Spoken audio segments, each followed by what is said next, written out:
Boy, shuba duba die.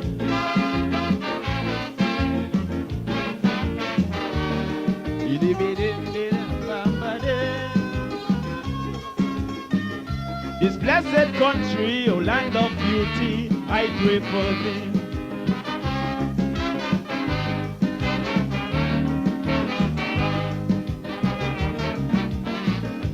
Some people have that wrong philosophy that politicians can save a country. They never try and do it spiritually. And now the system exploding on we. The country in a recession, a big change from the old time religion. Mankind rewriting history in a modern but a bad version. We living in our final days. Take a look and change your ways. For our beautiful country, going back to slavery days, only a prayer for the land can stop drug violence and crime. A prayer for the land, yes, these are the signs of the end of time. A prayer for the land, the price of living, man, is so high. A prayer for the land, that even the rich like the poor cry. You say you're concerned and care, we country living in fear, but all are we born right here. So let's say a prayer, the Almighty Father will hear. And I see, share the Lord, share the Lord. Shuba duba die.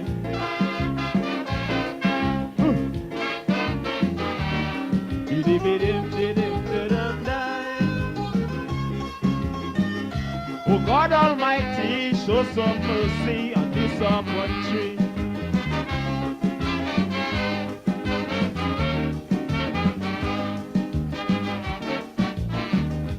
Moral standard gone way down the drain.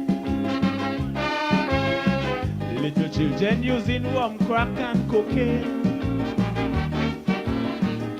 It seems like wicked-itions gone insane. And everyone playing the dirty game. Too much guns and drugs in the country, owned by Tom, Dick and Harry. But if you're wrong, you must pay for it, for the law. No one above it. Put an end to victimization, oppression, and segregation. It's not a good thing for this country, so let's try and wipe it out totally with a prayer for the land, of fire and brimstone go burn with it. A prayer for the land. Some say they're picking out who should get bail. A prayer for the land, and that's why the prisoners burn down the jail. A prayer for the land, one day it must prevail. Please don't let this country become an next Haiti. No peace, no unity. Bow down humbly, the Almighty will answer it. Oh yeah.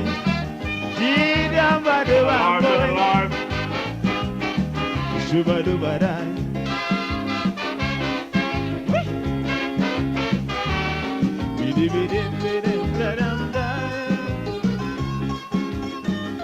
Oh God Almighty, show some mercy on this our country.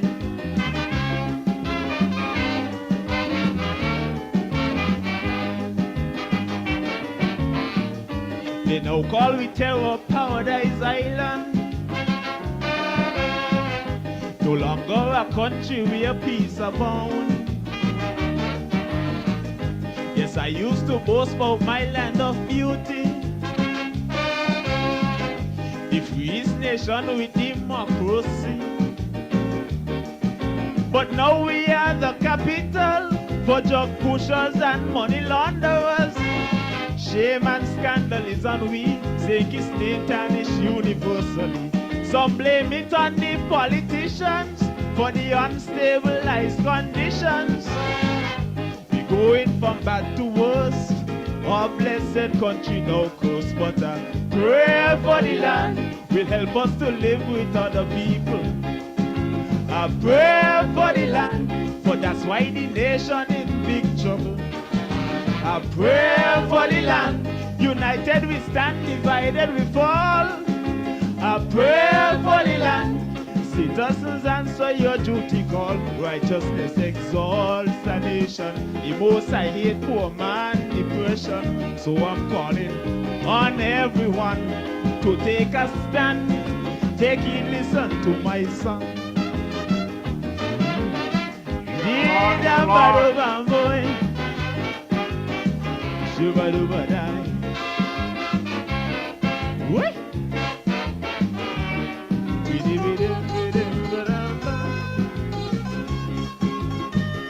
This blessed country, oh land of beauty, I pray for thee.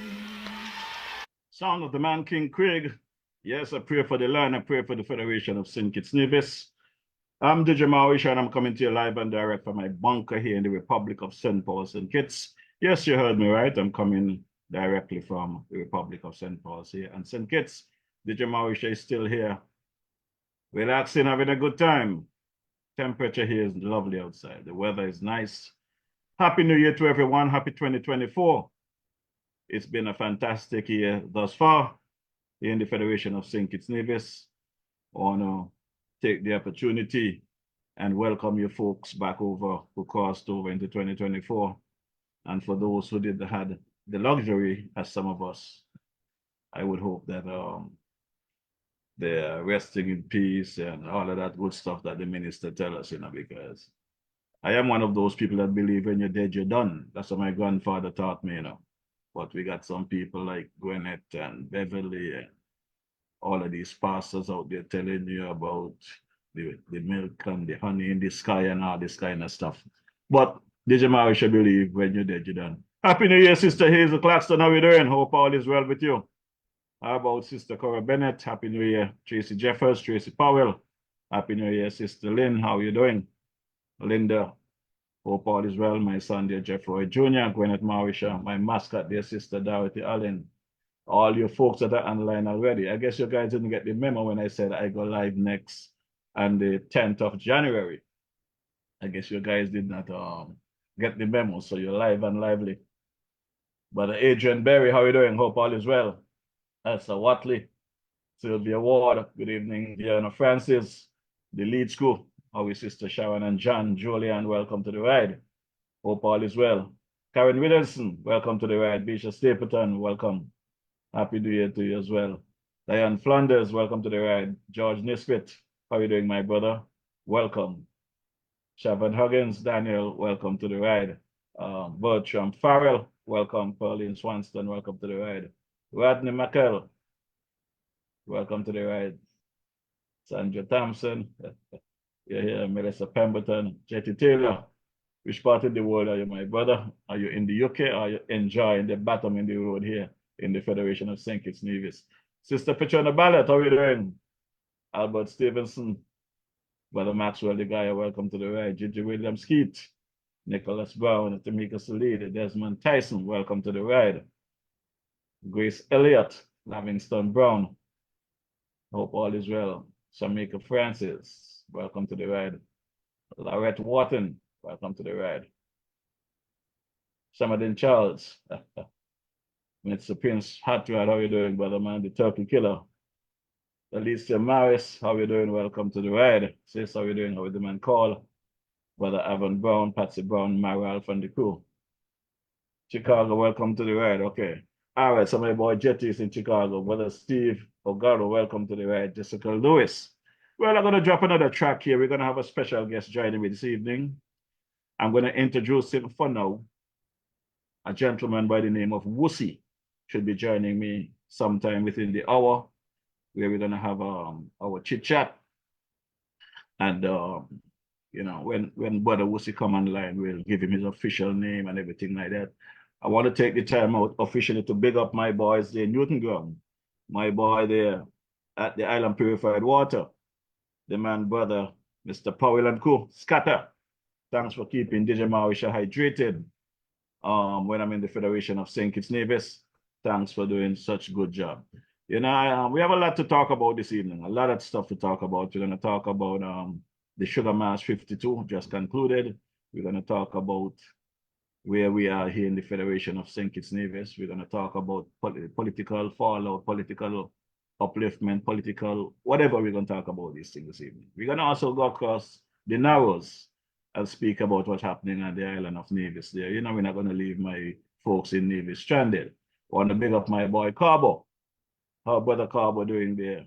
I understand over there in Nevis, they're taking care of some donkeys. I hope Carbo not over there in Nevis cooking any donkey soup, giving me fronting it for goat water. You know, I got a serious video some day ago. They told me to check in on Carbo, make sure Carbo is not a part of that donkey business. Some donkey business taking place there and our sister island of Queen City, Nevis.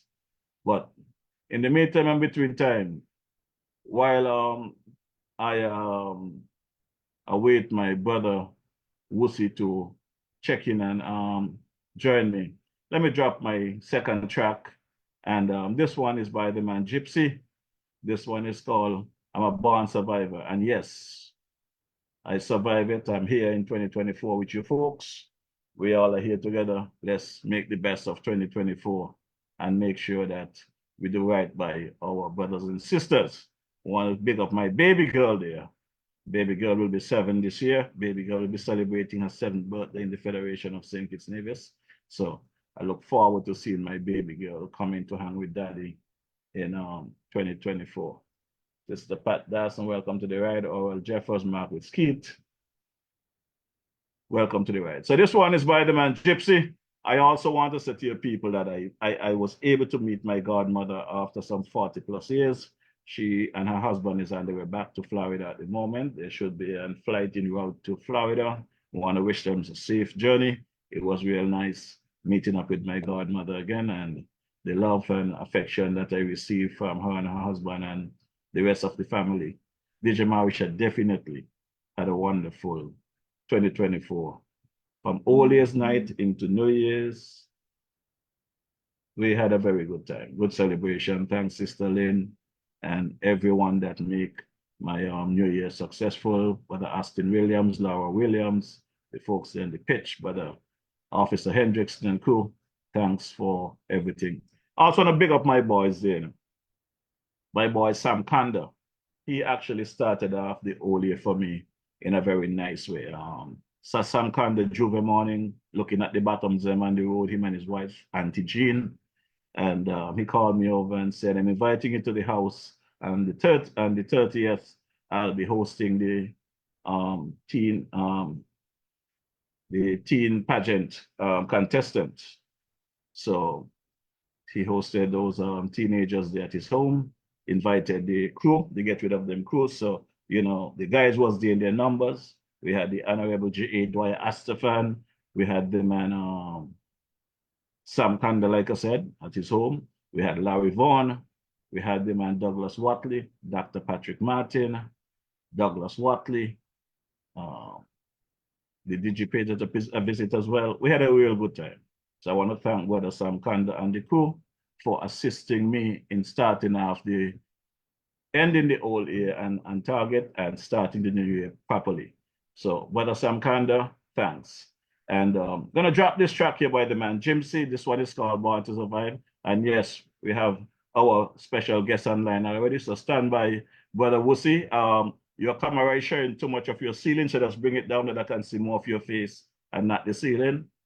Back up a bit, just a little. Okay, perfect. I'm gonna drop a track here, I'm gonna come right back to you, so just stand by, okay?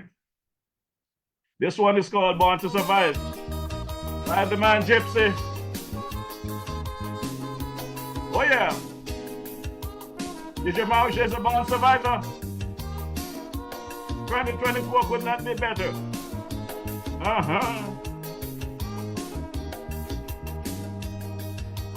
What can be worse than a 10-year-old on the cold beach of Mayaro? With just the surf and the sand, a dream and a plan and no promise of tomorrow. Hungry belly cry, trouble wave bye-bye, and at that age you think life is cold.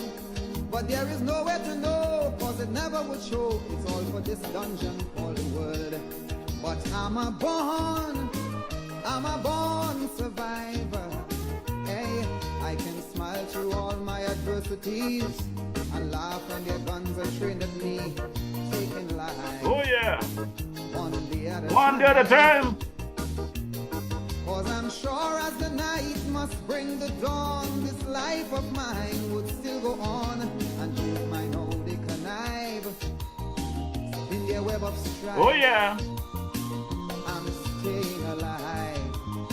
I'm born to survive. Uh-huh. Oh yeah.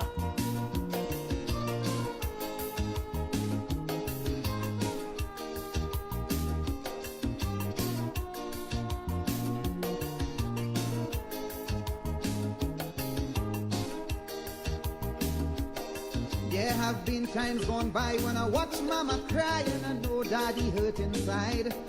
Though he worked like a man, did all that he can, but somehow he just couldn't provide all the things that we need, but somehow we succeed. Those were real trying times indeed. But then I couldn't understand that that was part of the plan that would make me a much stronger man. And I'm a born survivor, yes. I can smile through all my adversities and laugh when their guns are trained at Oh me, yeah. taking life One day at a time. Cause I'm sure as the night must bring the dawn, this life of mine would still go on, and use my how they connive in their web of strife. I'm staying alive. I'm born to survive. Oh yeah. DJ Morrishaw, born survivor.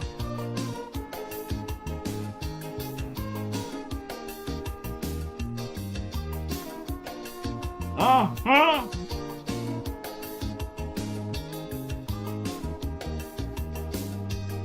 Yes, I worked to the bone, felt so all alone in places I didn't know so well. Abuse and misuse, that was nothing I chose. Sure, those conditions felt like hell. But hard work do pay, now things are not that way. But success do breathe and be indeed. And although I've done the wrong, you should hear evil tongue wagging with envy to bring me down. But I'm a born survivor. I can smile through all my adversities, but I laugh when your guns are trained at me, taking life one day at a time. Cause I'm sure as the night must bring the dawn, this life of mine must still go on. In my home they connive in their web of strife. I'm staying alive. I'm born to survive. Oh yeah. The man Gypsy. Born to survive.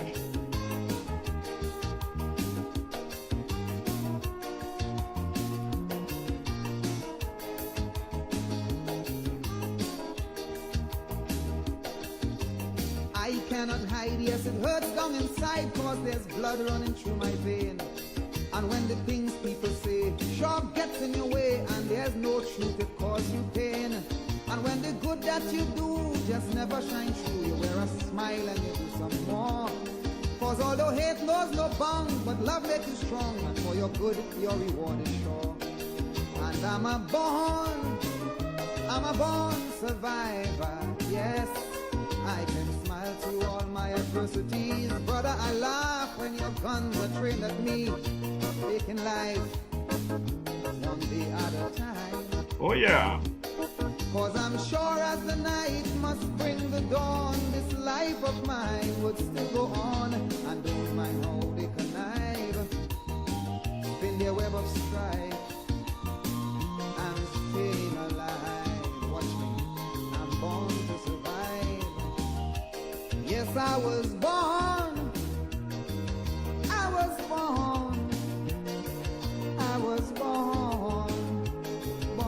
to survive.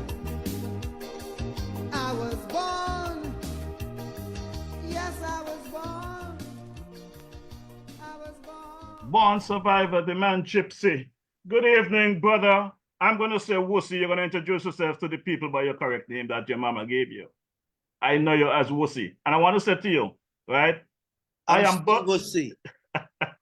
I am bursting with pride. Looking at you on screen, it's like I'm looking in the mirror, knowing where we're coming from musically and the relationship we have had. As I look at your bio here, it's an immense bio. I don't know how one person could accomplish so much, but I know you're a born survivor.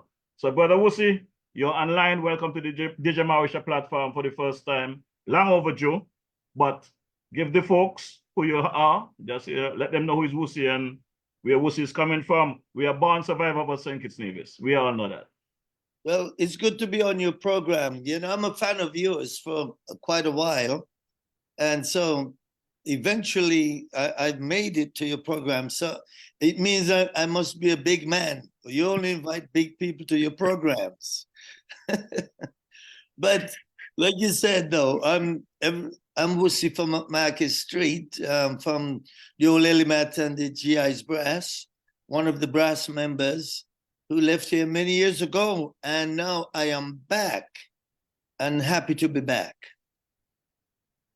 Yeah, and I realized that I know you as Wussy all these years, but I see here Von Frederick.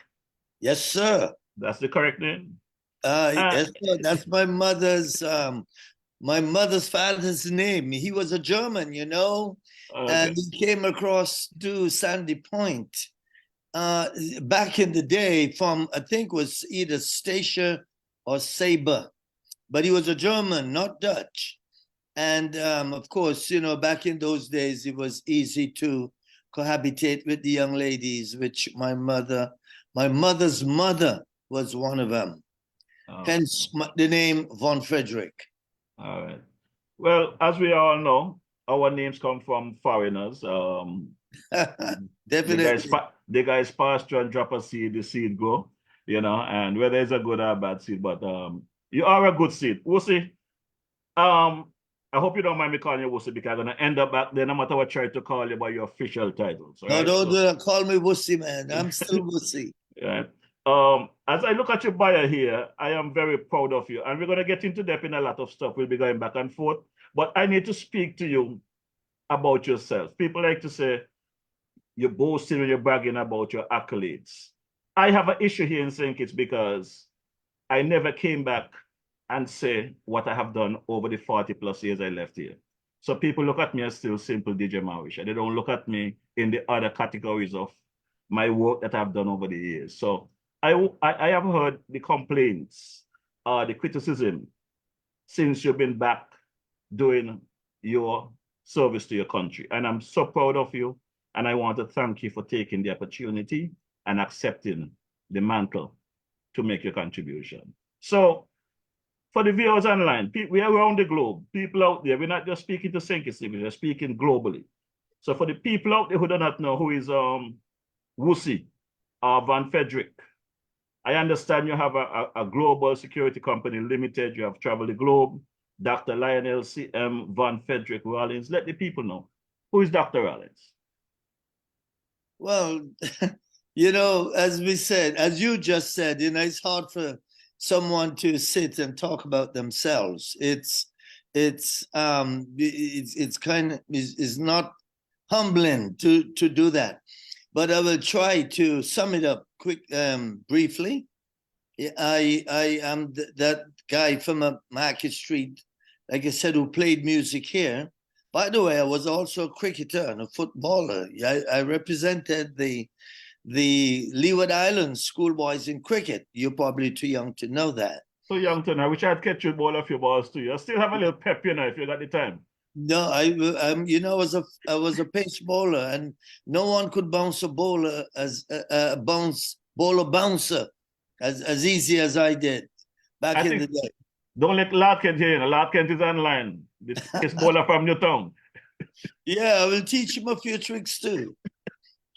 Well, then, you know, when I left here, I went to the U.S. and I joined the Marines immediately, the U.S. Marines. And so they felt it was good. And I really showed them that I was good, and I was able to get promotion very, very quickly and get recognized extremely quickly. And so I was recruited from the Marines into the intelligence services. And from there, I traveled the entire world. And I lived in probably all the major cities or countries in the world over the past, I should say, 45 years or so. So I was able to develop a wealth of experience and knowledge as it relates to safety, security, warfare, terrorism, counterterrorism. And I have amassed a certain amount of experience in that field. I'm also a professor of criminology and a professor of management and leadership. So I put all of these together and was able to compile a certain profile that allows me to go all over the world, speaking and doing teaching and training and so forth. And in a nutshell, I'm trying to bring all of this wealth of knowledge and education and skills back here to see how we can clean up all of this mess that we have going on with the shootings and the robberies and the murders. Is not going to stop right now. It's been going on for so long that I know some people think I'm going to whisk it away, wish it away, and it will just go away. It's not going to happen. It's been going on for much too long. It's a part of the culture and is a mainstay now. It even become such a dominant force in the country that people it's like second nature to the people.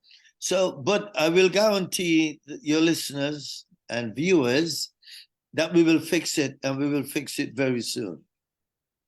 Yeah, listening to you saying that, I can recall some time back, I don't remember exactly which year, but my brother there, Austin Williams, was the commissioner of police at the time when the issue really started with the gang-related stuff.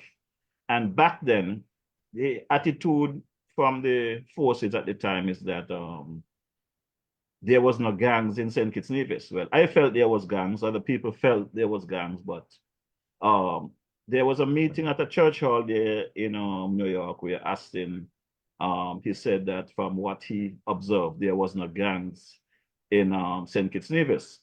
And some people was highly annoyed about that statement. So on my way driving him back home, I asked him, I said, Austin, you made a statement that there's no gangs in St. Kitts Nevis. And how you arrive at that? And he explained to me from his training at the FBI training here in Virginia and other places and all of the other experience he had, that it was not that coordinated. And people hit him for that. But at that time, Austin was telling the truth, you know. The gang, as it is today, was not as coordinated as it is. We, as Kittitians, I will not even say division, but Kittitians, we are very creative. Anything that we do, we can turn it over in quick time. You see the bottoms on the road, how quick the bottoms are on the road for Juve? Yes. This is how Kittitians are talented. They can, anything they do it in a big way.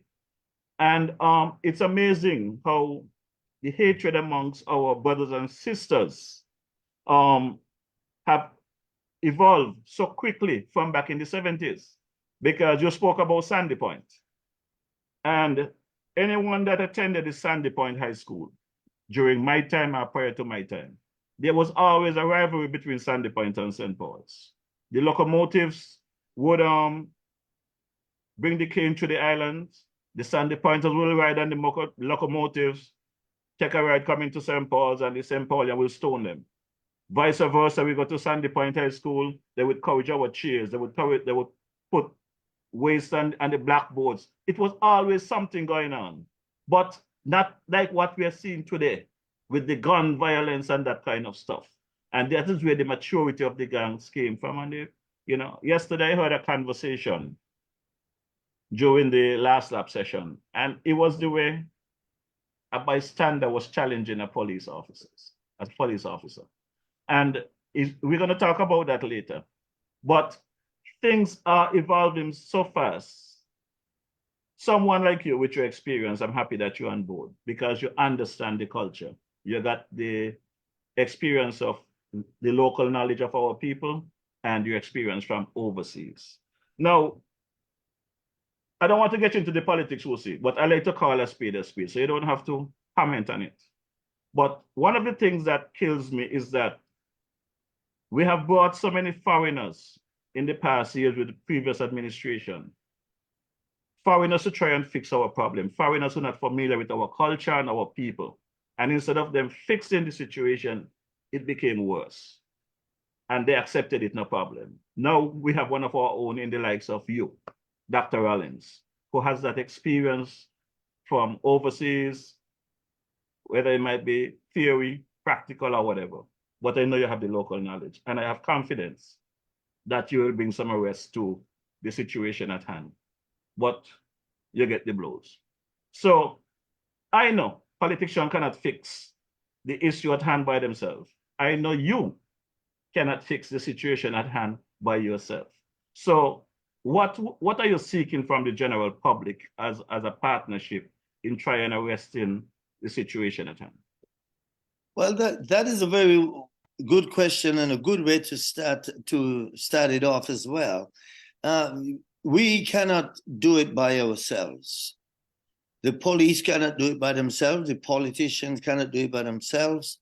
The pastors, the priests, the nurses and doctors, no one can do it by themselves. This needs an integrated, collaborative effort. And we need the people more than ever to work with us. You know how America used to say during the war on terror, if you see something, say something. Say something. Well, we need that very much here. And the reason for that is, look, we are only 68 square miles, less than 50,000 people. Are you saying to me, Morrishaw, that we cannot solve this problem? This is solvable, but we cannot do it if the people are not telling us things and hiding stuff for us and from us, and not coming forward with information that they know that we rely on so well. Listen, I spent 14 years in Africa. Nigeria was my base. Nigeria has almost 300 million people. Listen to that, almost 300 million people. We have 50,000 people, 68 square miles. If I can fix problems for them over there, this is a drop in the bucket for me, but we can't do it alone. So we're going to implement things like community policing, where we go back. You remember the days when a police would walk a beat, when the police knew who lived in that house, when a police will actually literally go to an old woman's house and check on her to make sure she's okay because he knows that she's living alone. Or police would go and check on a woman who he knows is a single mom and has two boys, or a boy and a girl, and they would go and check, how are your children? Are they in school? What are they doing?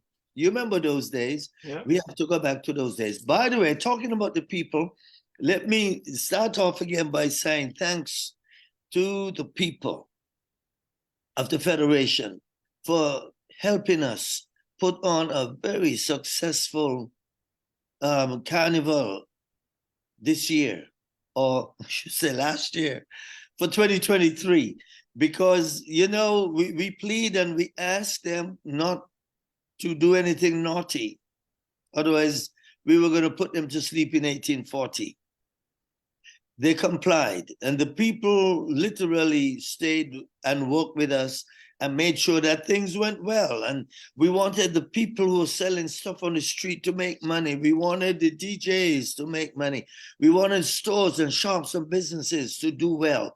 And by and large, I think that has happened. And we could not have done it without the cooperation of the people. So, people of the Federation, I thank you from the bottom of my heart.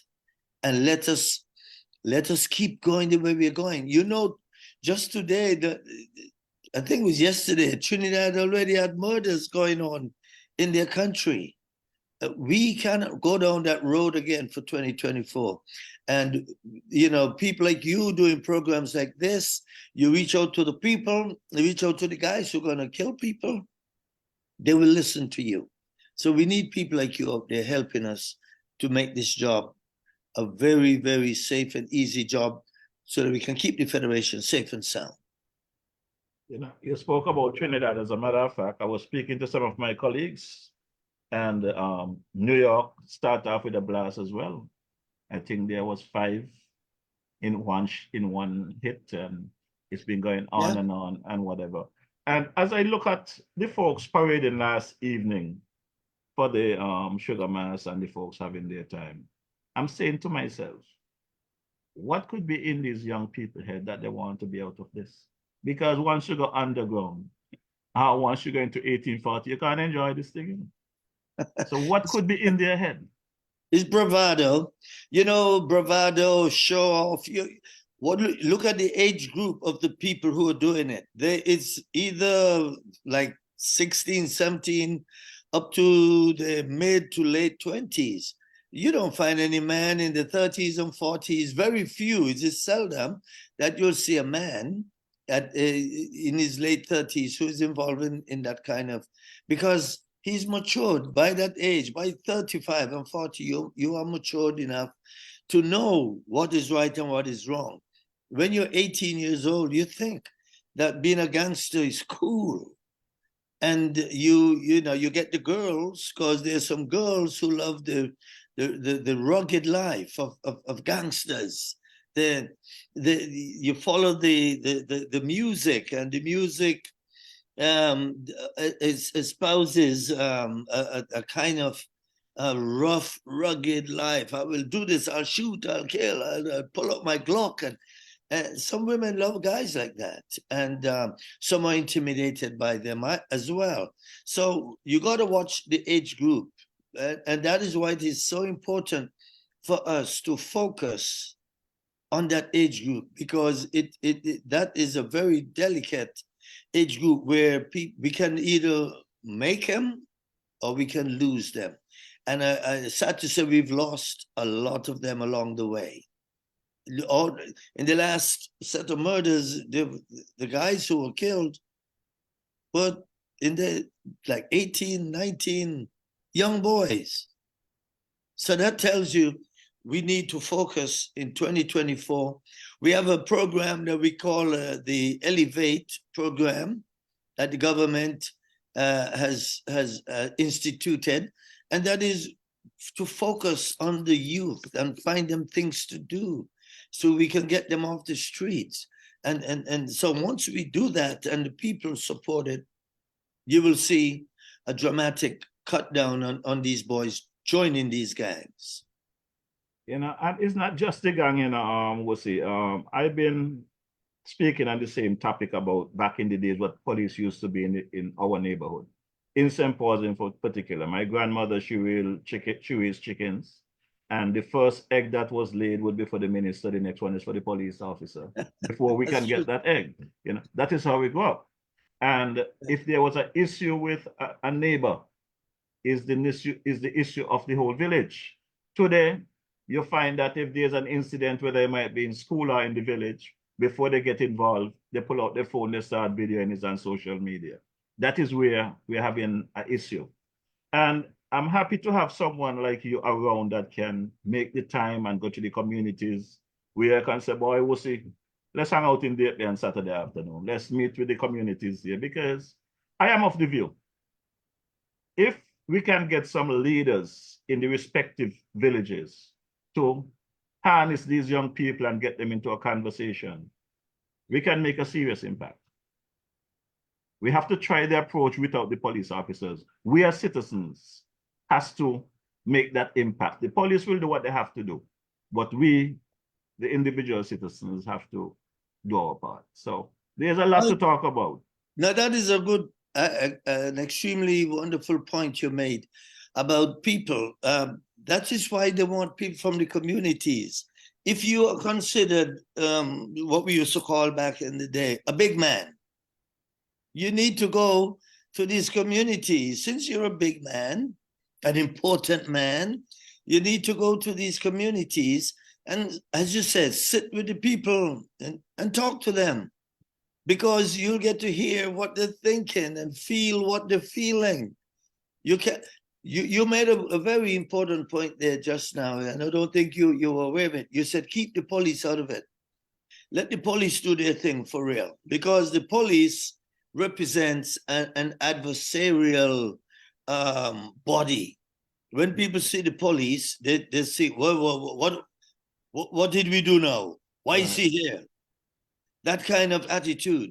And people typically do not trust the police.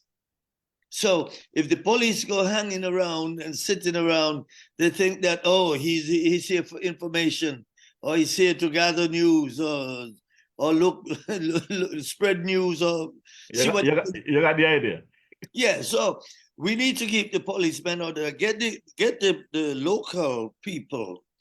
And you don't have to be, like you said, you don't have to be from Deep Bay to go to Deep Bay and hang out in Deep Bay. You don't have to be from St. Paul's to do that. And that is what we're not doing. But these are things that we are going to institute this year, 2024. And like I said, we need to focus very much on the youth, because they're the ones who are creating the problems for us. You know, I had a conversation with a young lady here in St. Paul's yesterday, and I sat across on a bench from her, and I see her lip swollen, and I could see her eye was, as we call a black eye back in the days. Yeah. And there was a cut on her hand. And slowly I got into the conversation with her. I asked her if she had such a rough night with her boyfriend that he went overboard. And she smiled. She told me, no, my son beat me up. I said, what do you mean your son beat you up? I said, how old is your son? I think she said 17. I said, no, I grew up knowing from my grandparents that you honor mother and father, that your days belong. And once you put your hand on your parents or disrespect your parents, you're not going to meet any good in life. So we had to do the right thing back then. And it goes back to the situation that in any community, if a parent have a child and that child start acting out, and you have to pacify that child instead of disciplining that child to make them what? To show them you love them, is nonsense. Because eventually the child going to come, and if they cannot get what they want from you, they're going to beat you for it. You live in the US, Wussy. You know that kids that end up on drugs and they cannot get the drugs from the parents, they kill for it. Absolutely. Ain't no different in the Caribbean. All over the world is the same. Yeah. But listen, you know, I do not know that lady, and I don't know her circumstances, but I will venture out on the limb and say that this boy who beat her up, she saw this coming years ago. A 17-year-old boy don't just wake up one day and beat up his mother. Heck, no one ever does that. I mean, if you got the guts to go and beat up your mother, that's a whole other ball game. Now, the mother must have seen this when the boy was like 8, 9, 10, 11. He must have been acting out during those formative years. You know, we have parents. You see your son coming with an iPhone 15. The guy's only 12 or 13, maybe 15 or 16. He doesn't have a job, but he has an iPhone 15 Pro. You don't ask him, son, where did you get that phone? Or it's 10 o'clock at night, your 15-year-old daughter, you don't know where she is, and you don't ask questions? Yeah. I'm just saying that these things, the signs are on the wall, and it was on the wall for years, and they should have known that this would be the end result at some point. The signs are there, and in speaking with her, like I said, I engage her because I want to know that I can help I can reach out to someone who can help in these areas. So I engage this kind of conversation in any community. Absolutely. And she confirmed that it's not the first time. But she also said to me that he was what you call mentally challenged. And it brings me back to another point I made some months back on this very same program. You got some of these people, the terminology here in St. Kitts Nevis, they belongs to the government. That's what people call them because they are mentally challenged. Right. So what is in place for these mentally challenged youths, whether male or female, where the parents cannot control them? They do what they please. You put your hands on them, the police arrest you because they belong to the government, as they call it. So what are in place for these kind of situations? Because there are several of them on the street of St. Kitts Nevis. Well, you know, we used to, when we were growing up and we see someone with a medical problem, a mental problem, we used to laugh at them and we would tease them. But, you know, we can't do that anymore. That was back then. A man who has a mental condition, a woman, is a serious thing. We got to take it seriously because they will go, these people who we laugh at today at 10 and 12, when they were 25, they'll start killing people. All right. And then they will start saying, well, we have to, you know, put him in an institution rather than give him the death penalty because he could not control himself. However, we do have some stuff in place. And what we are going to do, we are going to definitely bring some more counselors in, because in the past there were not that many counselors, psychologists and counselors in schools and school programs that were there to assist. And again, maybe it's because in hindsight, nobody ever really thought about this as a problem, just like you enumerated a problem. However, we are going to do that. We're going to bring people into the schools where we can identify them early, so we can prescribe the treatment that's needed for them. Also, we have let me say, not just in the schools, but we are going to put people, the people who are coming out of prisons or inside the prison who have these kind of situations. We have now developed some programs, and we have someone in the prison who is actually adept in formulating these programs to work with these youth who have mental issues, and so that when they come out of the prison system, when they get out, they have medication, they're on medication, they're taking their meds, they know how powerful these meds are for them, and they also learn in skills that when they come out, they got some skills acquisition programs. So when they get out, there's somewhere to go and something to do, and we're going to give them money. We're going to give them the mental health treatment that they need. So this is high on the agenda of the plan to absorb all of the problems we have with crime in the community. Very good point. Glad that you mentioned the mental health aspect of it, because it is large and huge. We can't laugh and tease at these people anymore. And they're right there in church with you, you just don't know it. They're right in the homes, your neighbors, you don't know it. And they're right in school. And no one says anything, because it's always embarrassing to tell someone that your son or your aunt or your mother or father has some mental issues. So we hide it. Yeah, and you know, during the past months that I've been back and forth here, in the health industry that I work in North America, there was an actual complete building with several floors for mental patients, because you know there's several levels of mental illness. Some you could bring back around, some you could, once they're taking their meds, you could leave them on the street, they'll be okay. They would only be affected if they don't take their meds. And I could also say this to you, and I learned this through the NYPD, is that some of them with these meds, the meds make them feel so sick that they prefer not to take the meds than to take them. So sometimes when we get calls for people jumping off a building, jumping off a bridge, trying to talk them down, it's because they're not taking their meds. Once they take their meds, they're okay. Yes. And I realized in St. Kitts Nevis, there was a focus on building a new hospital. There's a focus on building a new Bastia High School. There's a focus on building a 300-room prison. But I have not heard anything about putting a proper mental institution in place for the people, the various levels. And as advisor, as a matter of fact, I forget to ask you to let folks know your profession here in St. Kitts Nevis, so I'll give you a chance to do that.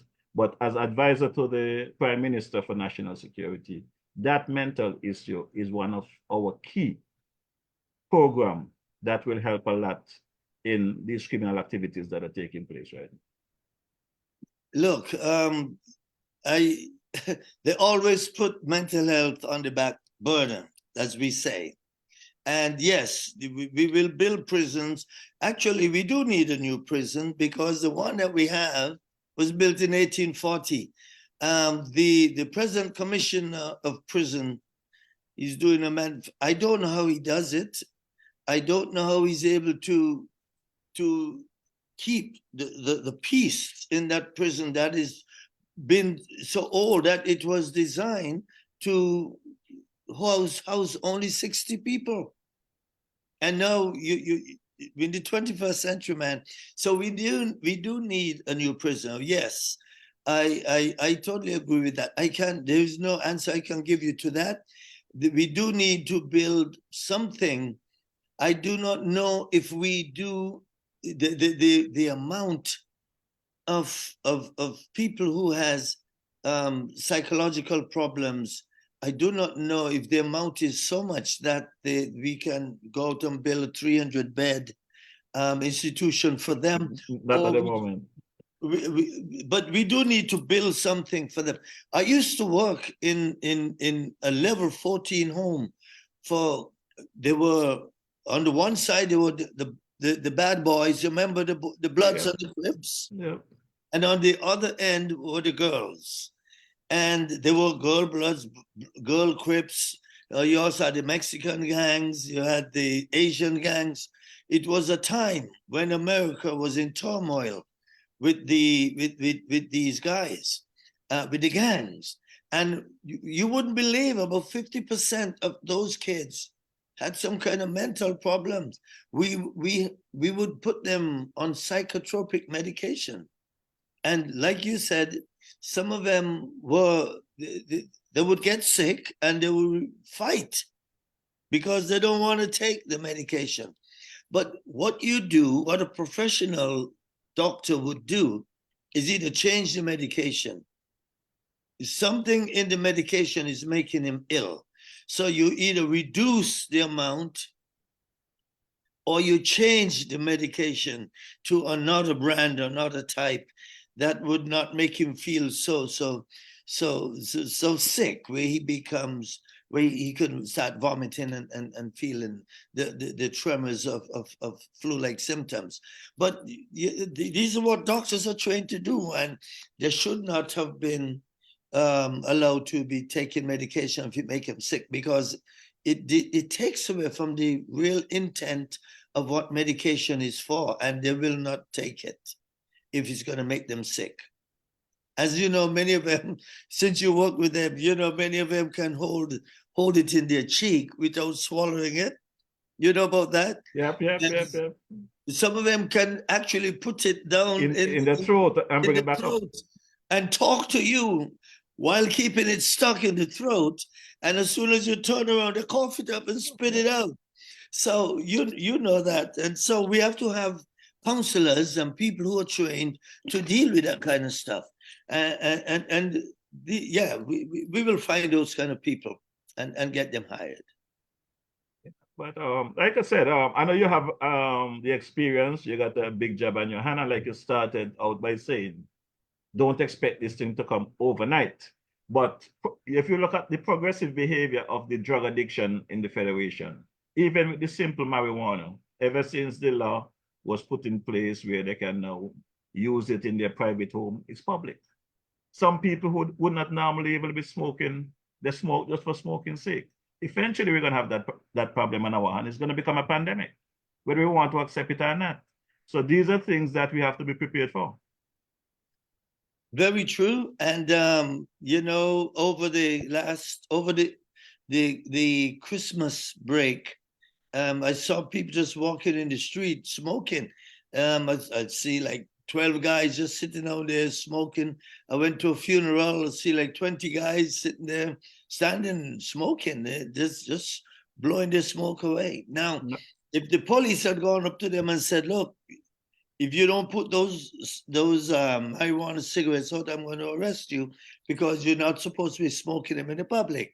You're supposed to be smoking them in your private residence or wherever it is you go to smoke. But these are the things that create problems. And if the police had gone to arrest them, there would have been an issue because if how are you going to arrest 20 guys with cigarettes, with marijuana?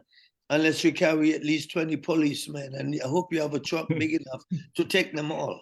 So we need to use the messaging system where we go out and speak to the people and talk to them about it, because it's we have to really reach out and educate them about it. It's not even so much about arresting them, mostly because if I'm not mistaken, I heard the AG said that an offense like that where someone smoke in the public, not in a designated area, they cannot be arrested for that. They can be ticketed. Right. Right. So you give someone a ticket for $1,000 who don't have a job to smoke a spliff. Eventually, you're gonna have to arrest them because that $1,000 has to be paid for. Exactly. And if he doesn't have a job, what you gonna do with it? You know, is a guy, you put him in prison, he doesn't have a job, but he's in prison for child support. He doesn't have a job.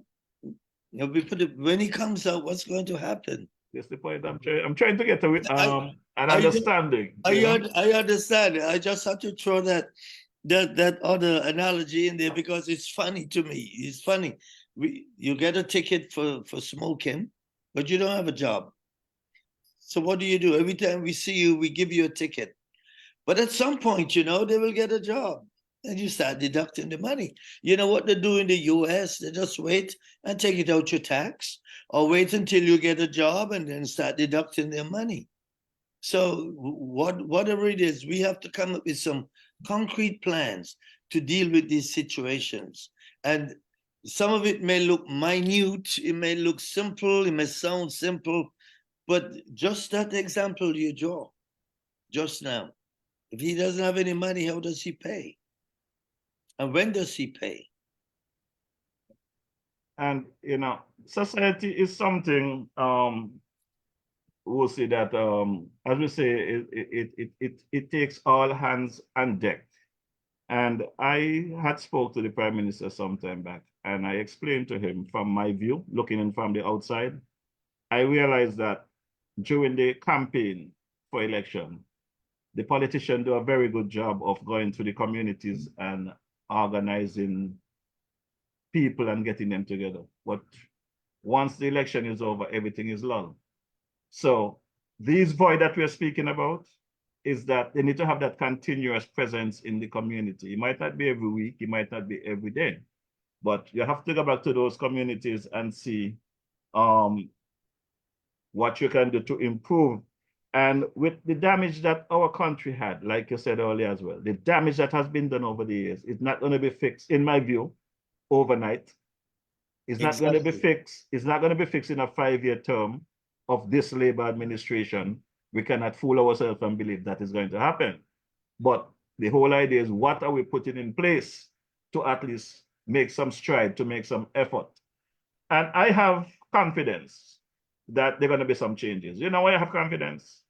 When I look at Sugar March 52, and you brought that earlier in the conversation, with, I don't think there was any death, any major crimes during those festivities. That speaks volume. That speaks volume that we really can do it. And we can do it together as a team. Well, you know, you have some short-term goals and long-term. Yeah. To eradicate it is a long-term process. But near term, in the short term, we have developed and still developing some strategies. We are now, my vision for the country as it relates to safety and security is intelligence-led, data-driven approach. Intelligence-led, data-driven. No longer are the days when people say, I have a hunch that something is going to happen here. Look, there's no way. I've taught this at the university. I taught criminology at the university level, in the PhD programs. In my programs were commissioners of police, sheriffs, generals, all of these people, they want to get the doctorate. And they would come and I would sit with them because, you know, it's not a classroom of 20 and 30 people. It's a small setting. And you sit with them and you go into their minds and you help them to think. And I found out that most police in most countries, they don't think out of the box. They think straight what they learn in the last 30 or 40 years, and that's what they do. It is no fault of theirs either, because it's what you know. The only thing you know is what you've been seeing for the past 30 or 40 years. Now, if you were in Scotland Yard, or you work in the FBI, or you work in New York, you see so many things, and you got access to so many things that you become enlightened. But when you're in small countries, you do not think out of the box. You always, this is the way we've been doing it all the time. And it has been working. Well, we have changed all of that concept. At least we are changing it, Morrishaw, to make it more user-friendly, where we're going to use statistics, we're going to use data, we're going to use information that we gather in terms of intelligence. We're going to analyze it. We have created now a national, the National Security Strategic Intelligence Unit, where we're going to analyze everything and come up with data and numbers and facts and what to do, where to go, and where the next crime is going to be committed and all of that. We're going to use statistics and mathematics. We're going to use science. We're going to turn our forensic science lab and technicians, and we have a wonderful science, forensic scientists who work for us. We're going to turn them into these incredible experts that they are. We're going to use them and utilize them. So no one is going to be able to do anything and get away with it. The last couple of murders that has been held, that we had, the last couple of them, people have been arrested. And why so? Because the police are doing their job, forensics are doing their job, detectives are doing their job. Everyone is on board now, and everyone knows that they have to perform. If you don't perform, then there's a problem. So this is why I'm saying we will do that. In 5 years, you will not recognize St. Kitts and Nevis, because it will be such a wonderful place. All of this stuff we're talking about is going to be a thing of the past. Just take one look at it. If we had one murder a month for 2024, as terrible as it sounds, we will only have 12. Last year we had 31. If we had one a month, we would be 12 in the year. Wouldn't that be amazing? No, yes, it would be terrible that people died, but only 12. That's 60 to 61% reduction. And if the next year we can turn that 12 into 6 and keep going like that. But these are things that we have in the pipeline. These are things we are going to do, and this is how we are going to succeed. I will guarantee you, the next time you bring me back on your program, I should be able to give you some real good news. It doesn't mean Don't wait till 5 years to bring me back now. Well, like I said, looking at your bio and knowing my little history with the forces in the US, the NYPD to be exact, I see what mission you're on, and I know it's can be accomplished. Like you said, with the numbers that we have here, 50,000+, it's easy, very easy to do. Very easy. Very, very, very easy. I am amazed that it hasn't been done before. 68 square miles, 50,000 people. Again, Morrishaw, I taught at the university that had 50,000 students. They had 10 security policemen officers. They were policemen. 5 work in the day, 5 work at night. Can you imagine? So you're telling me that we can't stop this problem? We can do it, and we will. Yeah, we just have to weed them out. You know, back in the days, I don't know if it's still happening today, but you will have bad guys commit crime. The parents or the family members know that these individuals are bad. And when the police have to do their work, they cry out aloud, oh, don't beat them up, don't this, don't that. Yes. But if the police don't do what they need to do, those same guys are going to come and harm you. The same family members, the same community. Yesterday, I think it's behind the collision ban. There was an incident with some girls jumping up and police start beating up on the girls. And again, it has to do with what you learn and your experience.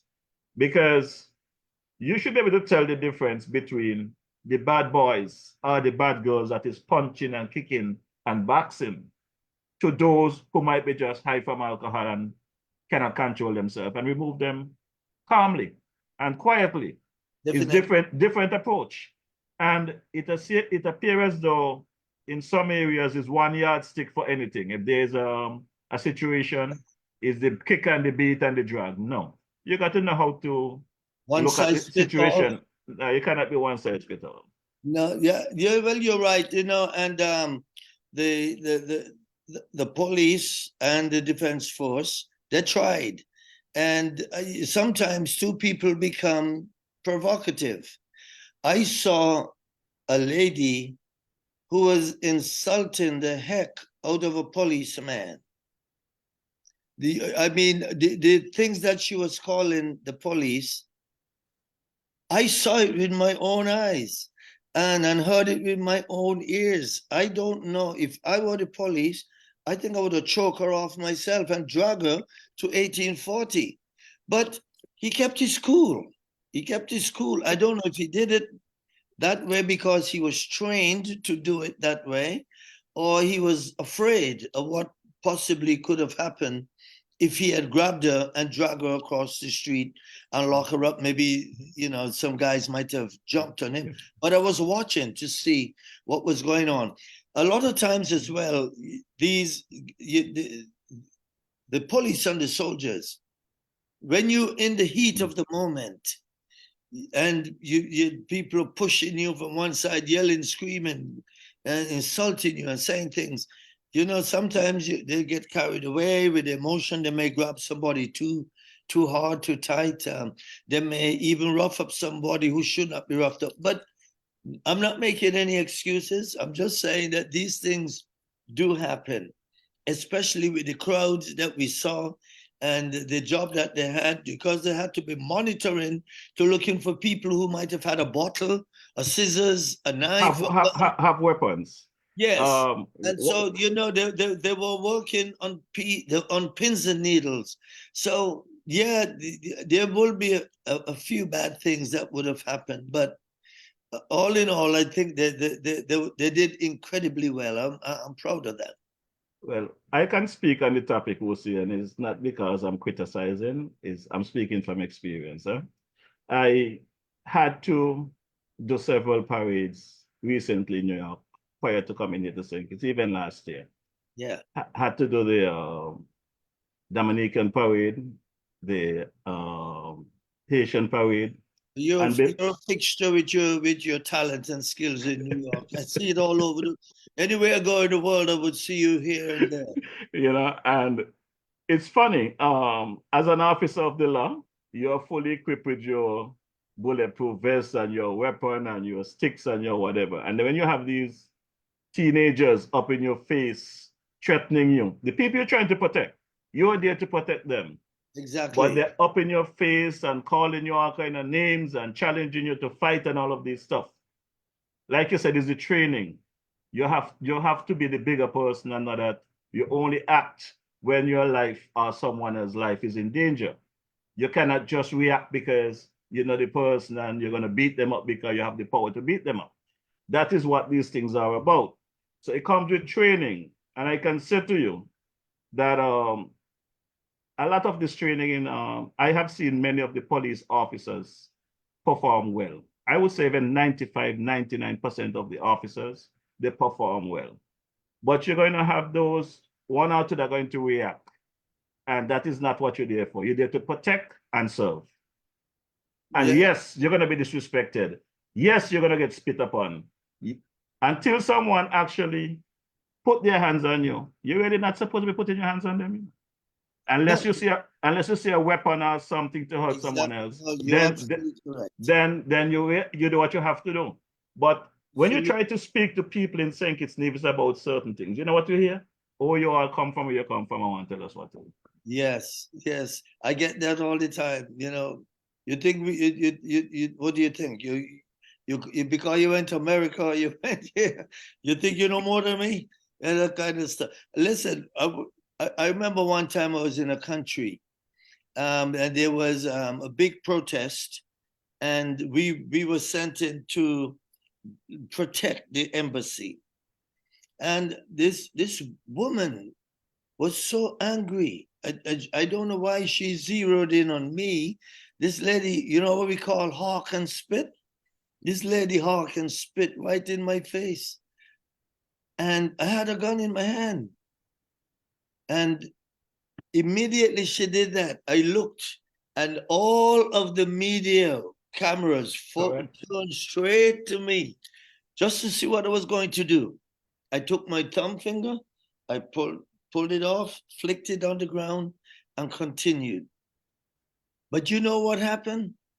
Many of the people standing there clapped. They clapped for me. I couldn't figure out why, but they knew that, look, I have exhibited a certain amount of professionalism and a certain amount of discipline. Because with a gun, I didn't even have to shoot the woman. I could have just grabbed her and put her do anything.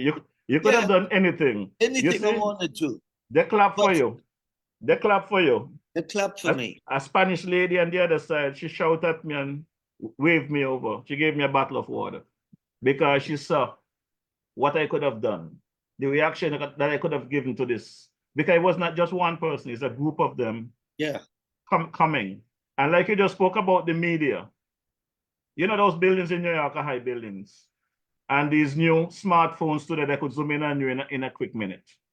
So you're also trained to be cautious about the way you deal with citizens, because you might be trying to protect yourself or someone else. But the way they will use that video is to make it look like you commit the biggest crime out there. Police officers go to jail for doing their job. And you got to remember it today that everybody has a smartphone and everybody's always recording. And anytime they see a person in uniform confronting or confronted by a civilian, automatically the cameras come out and the videos roll. And because everybody wants to be the first person to capture something and put it out there on Facebook or social media. So police, military, and as a matter of fact, anyone who wears a uniform, even the Salvation Army, they got to be careful when they say things, how they do things, and what they do in public, because someone is always watching. And you must always bear that in mind. Yeah. And that's lead me into the next concern that I have here, Wusi, is that something I observed throughout the carnival season.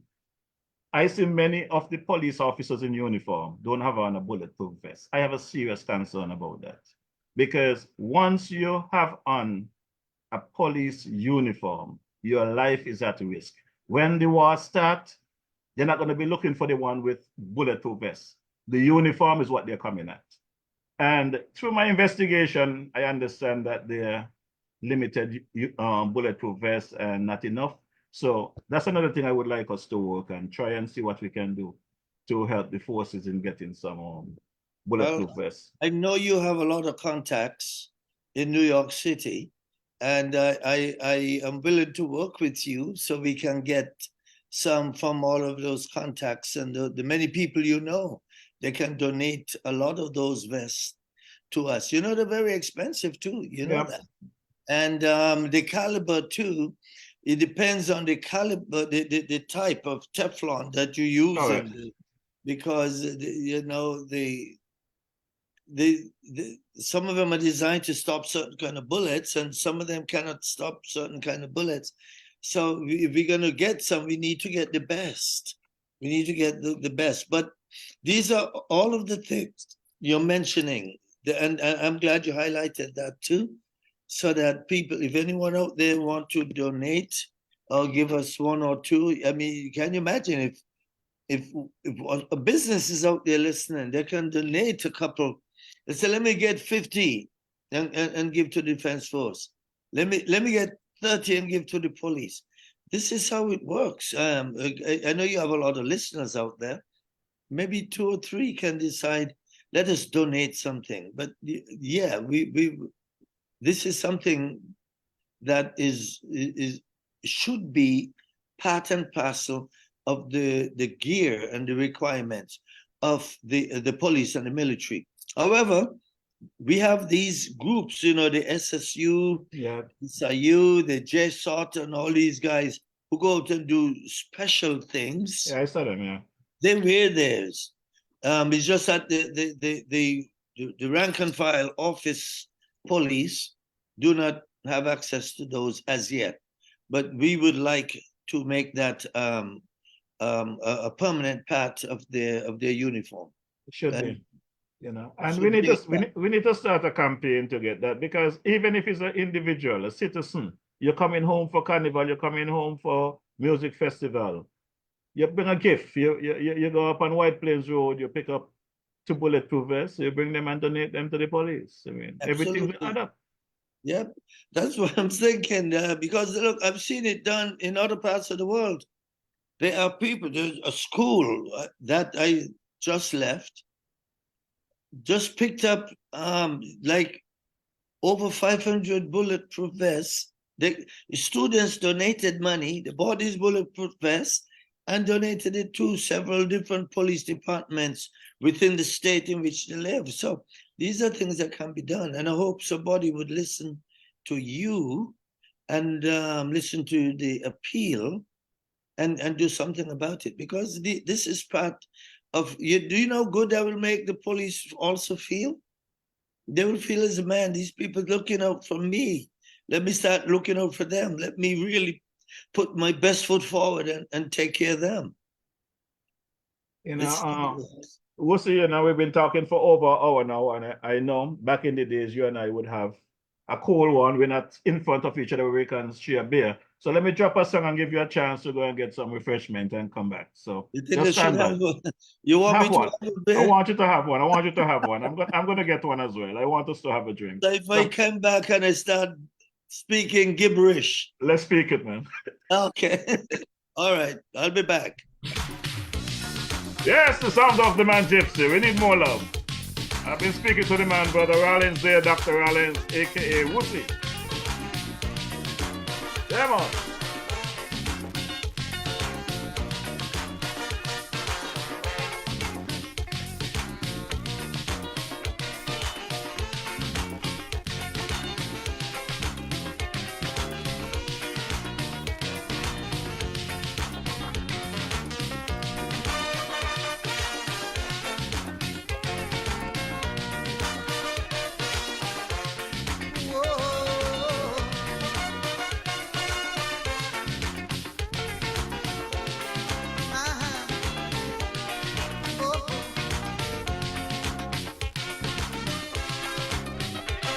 I hear clamoring in the world, saying Satan is in control of mankind, mind, body, and soul. May I pose this question to you? Do you firmly believe that's true? Or is people like me and you who just making the whole world blue? When we show no consideration for the man that is on the ground, and we act without hesitation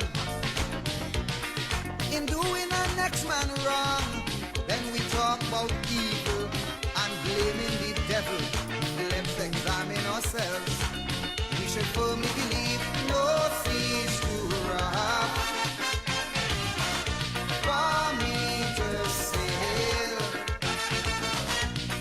no mountains too high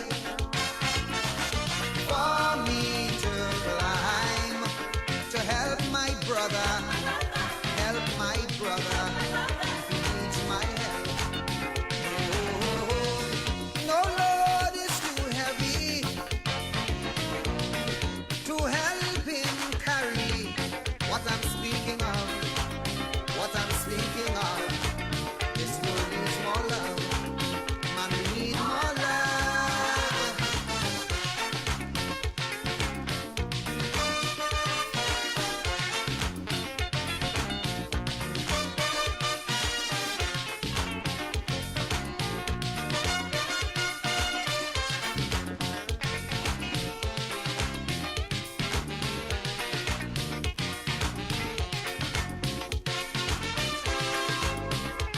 I listen to us every day, talk about love in the best way, where we really mean what we say. And every Sunday morning we perch on the first pew inside the church. Love's the reason we congregate, then we poison we mind with hate. When we pass someone by the wayside, see him suffering nevermore, and be the first one to pass judgment. Is the sins that he paying for? But while we judge people and what we think they do, we are being judged too. We should firmly believe no seas too rough for me to sail. No mountain is too high for me to climb, to help my brother, if he needs my help. No load is too heavy to help him carry what I'm speaking of, people, this world needs more love. Yes, we need more love.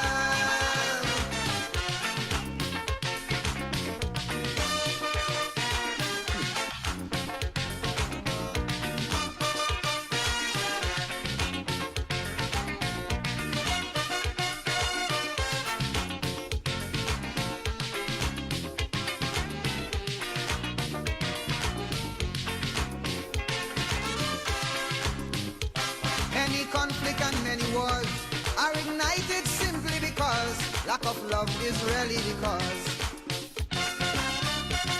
So much squabble and so much fight that goes on between black and white, and even though we know it's not right, it's the reason we can't unite.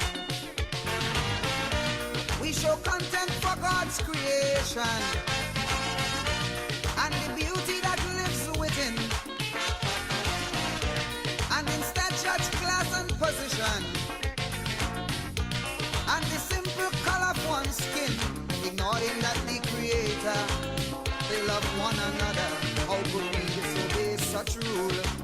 We should firmly believe no seas too rough for me to sail, no mountains too high for me to climb, to help my brother, he needs my help. No load could ever be too heavy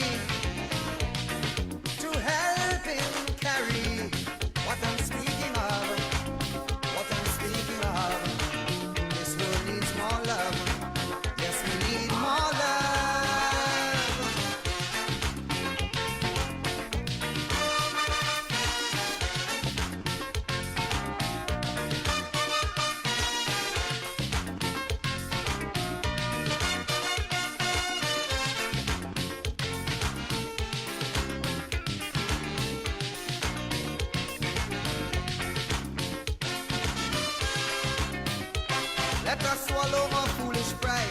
Put petty jealousy aside, and by the laws of nature abide. Check the wind, the rain, and the sun. Though they're different, they exist as one. Through the great love of nature's plan, don't they help us all to move on? Shouldn't that be a perfect example for all mankind to follow? And like nature, the great provider, the same tender love we should show for all God's creation, including man to man. The answer is in our hands. If we firmly believe, no seas to rough for me to sail. No mountain is too high for me to climb. Just to help my brother, he needs my help. No load could ever be too heavy to help him carry what I'm speaking of. People, this world needs more love. Yes, we need more love. We need more love. We need more love. We need more love. If this world needs justice, this world needs peace. If this world needs fair play, oh yes, I say, if we must end apartheid,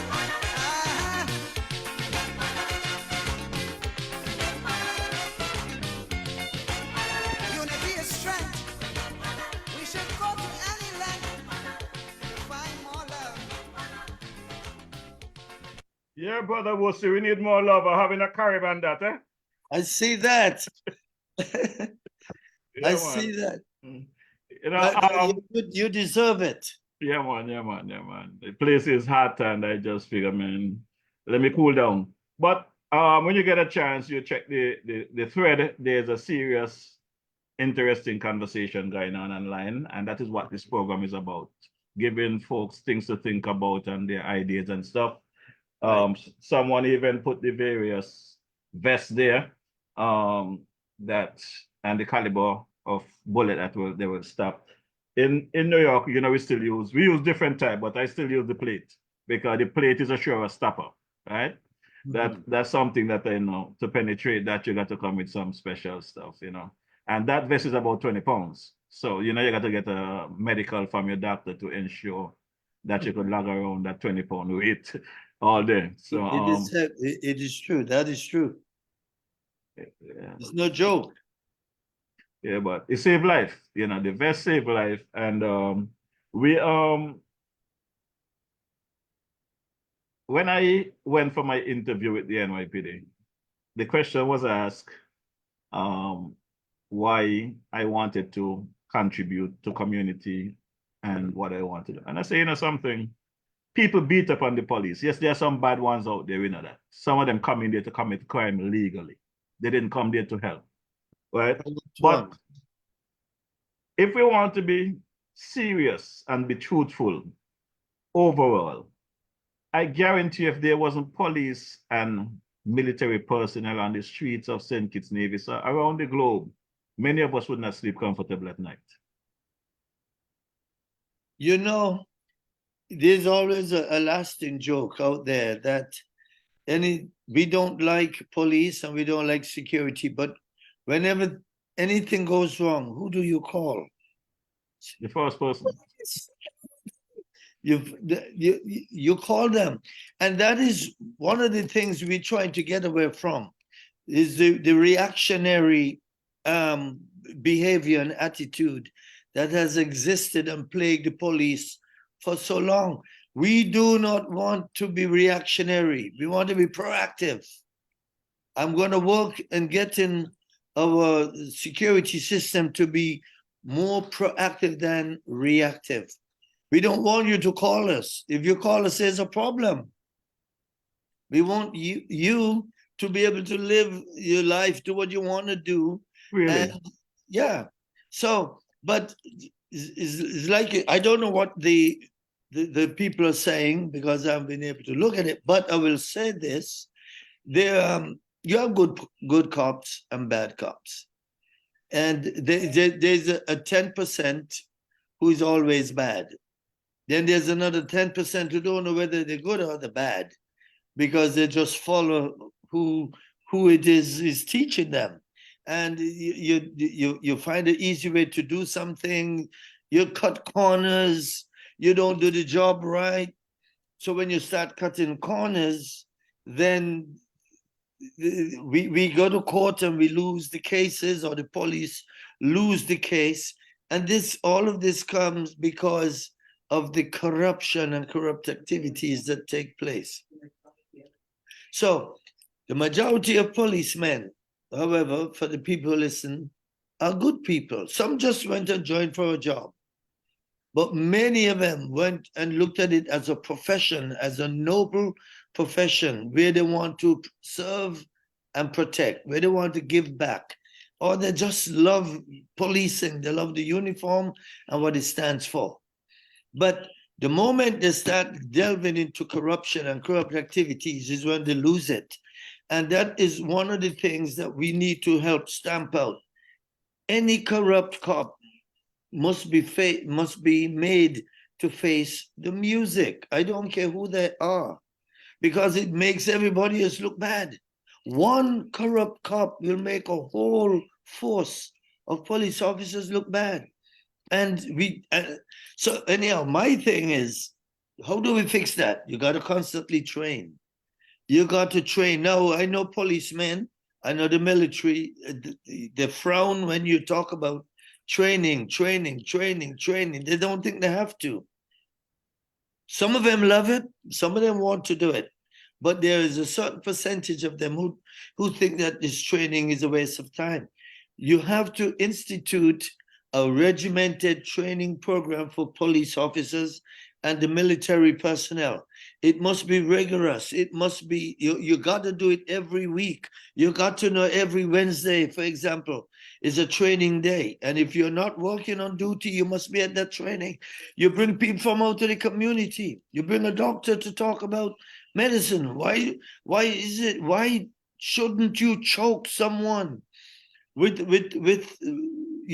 your bare hands or with a stick? These are things they need to know. You can also teach them. Somebody from the bank can also come and teach them about finances. You know, let them know, look, it's not every policeman knows how to manage his finance or her finance. So we're not going to go in and teach them how to stop a thief from running down the street. No, you're going to teach them to make them well-rounded, well preserved, well put together. So this guy's knowledgeable, or woman, in everything, in all facets of the profession. There's things you can teach them about intelligence gathering. You can teach them about using one lesson on using discretion. For example, you don't know how far that can go with the police. I mean, you've been there, so you understand the importance of these things. Police and military think that all you're going to teach them is about how to do the job, how to arrest a man. No, you should have learned that when you went to school. It's a stressful job, and we got to teach you how to de-stress. You know, being a police is not easy. Some of it has to do with your family. You know, when a policeman leaves his house and goes to work, his wife doesn't know if he's going to come back. His children don't know if he's going to get in trouble, he's going to get shot, or something's going to go wrong, or he's going to be sent into a place and he's get into trouble. So these are the things we need to be able to train policemen on a weekly basis. And if they're not being trained, then they're not doing it right. Any police or any defense force or any military man who is not undergoing training on a regular basis is not a real soldier and is not a real police. And and no one can tell me I'm wrong, because that is how it is all over the world, and St. Kitts ain't no different. But We are not, small, but we are mighty. yeah. But not only the police have to be trained, the community have to be trained. I'll tell you something. My first experience when it really sank in, when I went to the practical training, we was told to put on our full gears and now to lay on our backs with our hands to our side. We're on the ground, and then the instructor said, now imagine you're on Castle Hill Avenue or Westchester Avenue on the street, and you're on your back with people coming at you, beating up on you, pounding you. This is what police go through. Which of our persons in the community, which citizen would want that to happen to them? No one. Actually, they may not even come and help you. It's rare that you'll find one who will come out, and they all will run because they don't want to have. They know that let me get out of here. It's time to run. Yeah. And they go to a safe distance and they break out the camera, the phone, and they start streaming. So just as we have to sensitize the police and train the police regularly, which I'm in support of, the community also need to get some serious sensitization of what police have to deal with on a daily basis. I totally agree. And again, that's where police community relations come in. We cannot live in the community, of the community, by the community, and not be part of the community. We must be very aware of the community in which we work and where we live.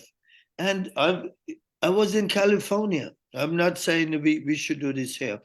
I was in California when, in the community where I lived, the police, the mayor went out and went to all of the banks and asked all of the banks to give the policemen a loan, a low interest loan, so he or she could go and either build a house or buy a house and refurbish it to their liking in the neighborhoods that were considered bad. And half the police force did it. And the government wasn't paying for it, the police paid for it, because he or she is going to inherit a house and they have a job. It make them stay on the job because they have to pay off for the house. Number two, it made them do their job properly because they don't want to do anything and get kicked out. And then you have a mortgage to pay and you don't have a job. Three, you're living now in the community. It's your house within a community, and you're not going to let the value of your house go down. So what do? You make sure you clean up your community. Man, that stuff works wonders. And that model has been used all over the United States and to even certain parts of the world. It's a model that we can use right here. Just tell a policeman, look, after you've been put in like a couple of years, if you really are a serious policeman, go to McKnight, get a loan, buy a house, refurbish, rebuild it, live there in the neighborhood amongst the gangbangers, and clean up the neighborhood. Can you imagine if that were done? Can you imagine what would happen? It's funny that you made that point, because if you were to go to a bank or insurance or whatever in North America in terms of getting insurance for a home or getting a mortgage, that's one of the questions they ask you. Are you getting a mortgage to get a home for rent, or are you going to live there? Because if you're living there, it makes a big difference. Exactly. Then are you going to take care of it? So, and again, you know, it's hard for someone to put down that kind of money if you don't have it for home ownership. So what the government did was, the government was the co-signer, or the person who said, I will stand for that man. You understand?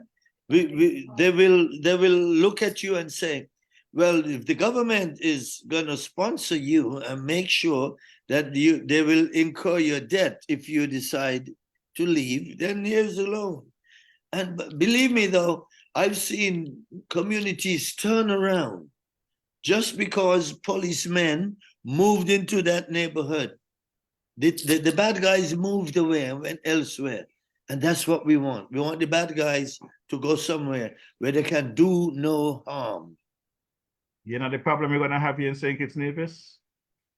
What's that? Without even giving it a try, you're gonna find someone, the powers that be are some next year, this can't happen. Without even trying it. It That can is happen. I it can understand happen. what It you're can saying. happen. And it's a good idea. But the what we face here is like it's like Star Wars to them. Simple stuff that can be done. They tell you it can't happen without even trying. You know, it's funny you say that. Again, if people are not, if they don't see a far ahead, if they don't think out of the box, then it becomes a problem for them. They don't see the relevance of this and how it can impact the community. If you impact the community, you impact the country. If the country is doing well economically, all of us do well. And that is what we want. If we have these bad guys ruining our reputation all over the world, no matter how much money you think you have, that is going to come a point when it will run out. So we need to make sure that our economy is sustainable for now and for the future. And go ahead. I'm gonna give you a little example. Government just changed what, less than 2 years ago. There was some people out there, I think they call it the PAP. They get what, $360 a week, and I guess they're lying on that they don't have to work. Government change, and it was decided we're gonna upgrade the minimum wage to $4.30 in the first instance and $500 the second go around. We want to get folks to go and work and maintain themselves. The people, some of them are so baffled that they don't realize the good ahead for them. They're more concerned about what they're losing, not how much they're gaining, but what they're losing. So one of the problems I see we have here in St. Kitts Nevis is that the change for a better St. Kitts Nevis is keep getting sidetracked because people don't want to move. I just tell them, you can't leave from Bastille and get to St. Paul's unless you leave Bastille. So you have to give up that for a better, and again, I cannot thank you enough for taking on the responsibility, because I know from experience, it is not easy coming to St. Kitts Nevis and try to make a contribution. The people stick in that gear that once you leave the Federation for a month, no matter what you learn out there, you're a foreigner. You don't have a right to come back to your country and contribute. Listen, I'm accustomed to that. I see it. I've seen them done it to other people in the past, and yes, it will happen to me. But look, is one of the things people must remember: a man who has been to war, if you come back out alive, you could care less what another man thinks and feels about you. If you survive a war zone, it doesn't matter to me what that guy over the street thinks of me. And believe me, I am that kind. And plus, my shoulders are strong and broad. If anybody wants to say that, hey, you left here and you went away and you came back and you think you're this, no, to me, I laugh at stuff like that. But yes, come back to the people don't know when they're getting something good. And I believe that once you start giving people something, you open in a box of worms and they're going to start looking for more. And the minute you stop, you will see the wrath of God on you. But I believe that the object is to help people. That thing about, every child is going to get, I think it's $500 in the account. 1,000. 1,000. 1,000. I wish as a child. Between the age of 5 to 18, to be exact. I wish that when I grew up here at Market Street, that somebody was able to put some money into my account and let it accrue interest until I was 18 and teach me basic finance and how I could invest that money and do the things. To me, that was the incredible one. That to me, that's the eye catcher of all of that, because this is stuff that people do for their children. In the US, as you know, you have a child. The moment the child is born, you open up an account, and every month you dump money in there. And some of them have these things they call college tuition account. Yeah. Another one, you dump money in there. When that child is 18, all that money that's been dumped in there has accrued interest. And what do? They don't have to worry about looking for mom and dad to pay for the college or the university fees, because they have already been prepared. So I'm thinking that something like this is par excellence. I wish that somebody like me would have had something like that when I was a child and saying, but we're old men now, so we ain't gonna benefit from that. But at least the children of tomorrow will benefit from it. You see, the thing about it is my father had so many kids. As a matter of fact, he have a set of 3 of us. I have a partner, my other brother have a partner, my sister have a partner. Had Dr. Joe came and seen before when I could have afford those things. If you had told me you're gonna give me $1,000 per child, man, I could have dropped a few seeds around the place. I could have a few in the UK where my boy Louis Lestrade. You know. Well, Lestrade, I don't know who's worse, you or Lestrade, but well, he's worse than me. He's listening to you, so you can say good night to him. He's there. Lestrade, how you doing, my man? He's listening. Tell him hello. He's hello. He's hearing you. He's online. He's there in West London listening. But as a matter of fact, these folks in London, they stay up all night listening to me, and I know we're about 4 or 5 hours difference. So those guys are there listening in London, having a good time. Yeah, but these folks are lucky. I think the Prime Minister has come up with some good ideas to assist our citizens. And as I've said to the Prime Minister time and time again, I don't think the messaging coming out of the new Labour administration is working properly. We need to get more messaging out there, because so many things has been done in a positive way in the past 16 months. I don't think the community or the people and a whole are getting the full level of the work that was put in a short 16 months compared to the last 7 years. So I think you should take that up to him and let him know. He knows that. I said it to him. Yeah. Oh, you already told him? Yeah, those things I don't bite my tongue. I say it like it is, because at the end of the day, if I stay quiet about what I'm seeing not being done, I'm not doing any good for the government or for the Labour Party or for the community at large. You know, if I see something positive, I say something. If I see something that I think needs some tweaking, I'm going to say it. You know, and I send all of them the links when I come live in the week. If they don't want to listen to the program, it's fine. But what I bring here is what I'm hearing in the community. It is what on the ground. This is not just coming from Morrishaw running his mouth. This is what is in the community.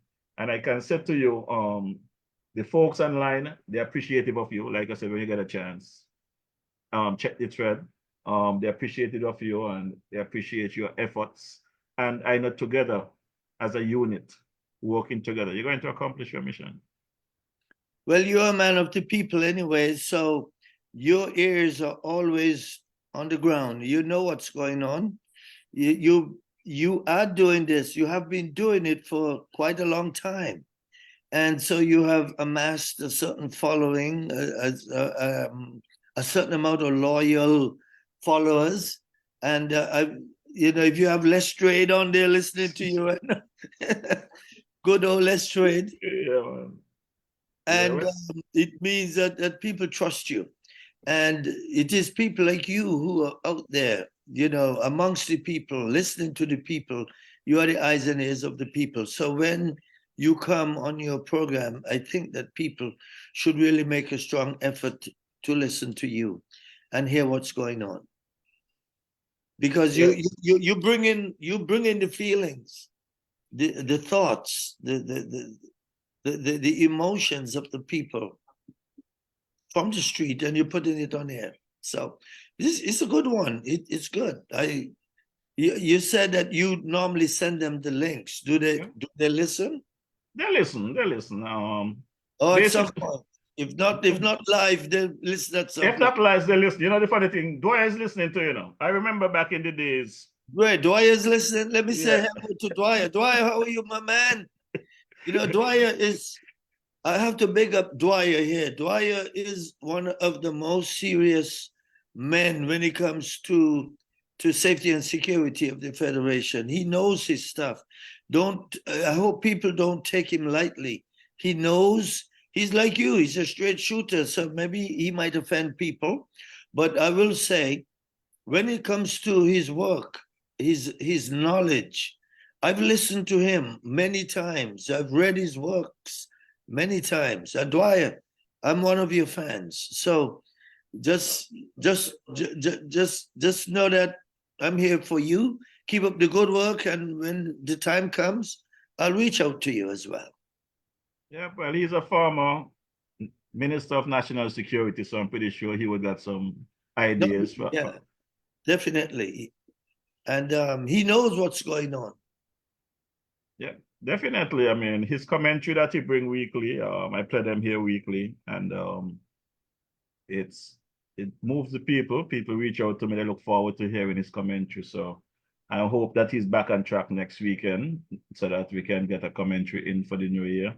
You know, but we'll see. We've been speaking over an hour now, almost 2 hours. I don't want to take up much more of your night because there's 1 or 2 other stuff here that I have to deal with, and I don't want you.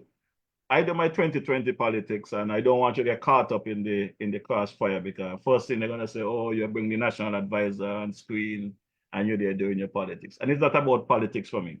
The next segment of this thing is that I have to do my political stuff, because if I don't, people will think that it's okay to lie to the people and get away with it. So I have to hold a foot to the fire. So I'm going to drop a track here and give you a chance for your final thoughts, and you can come back and do your closing. But yes. this one is about the CAT scan. Have you had a CAT scan lately?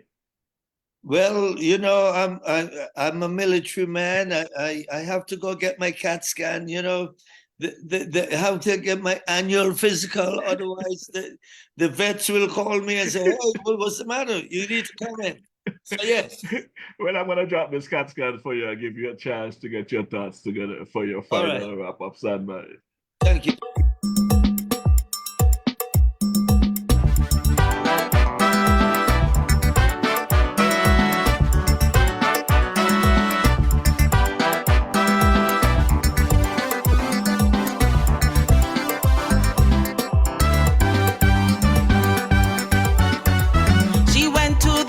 To complain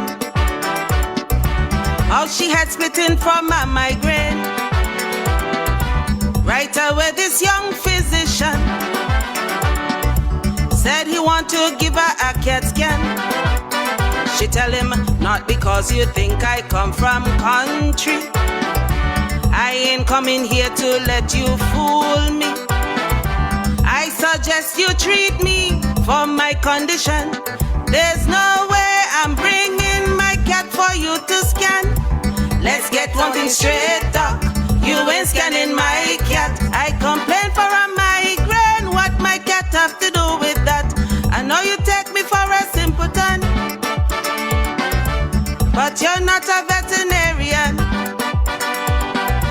Look, today you're picking on the wrong woman, 'cause there's no way I'm bringing my cat for you to scan.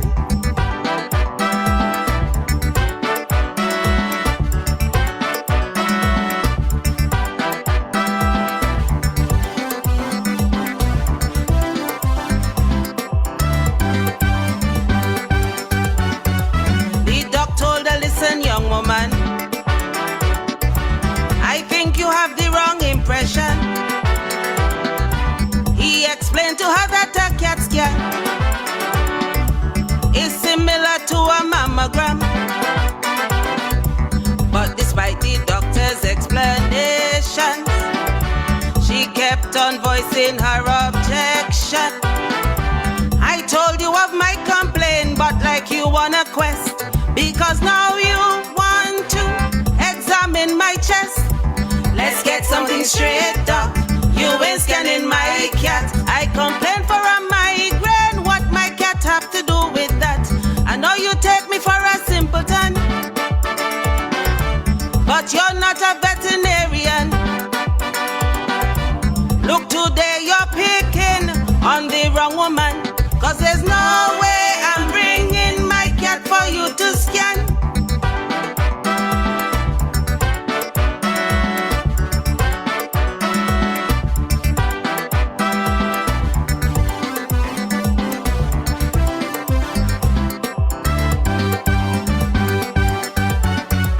You're realizing facing a crisis. Never been accused of malpractice. Wondering how he should handle this and keep his name out of stupidness. He never ever had a patient who tried to accuse him of malintent. While considering the best way to respond, the woman kept repeating the admonition. Let's get one thing straight up. You ain't scanning my cat. I complain for a migraine. What my cat have to do with that? I know you take me for a simpleton, but you're not a veterinarian. Look, today you're picking on the wrong woman, 'cause there's no way I'm bringing my cat for you to scan.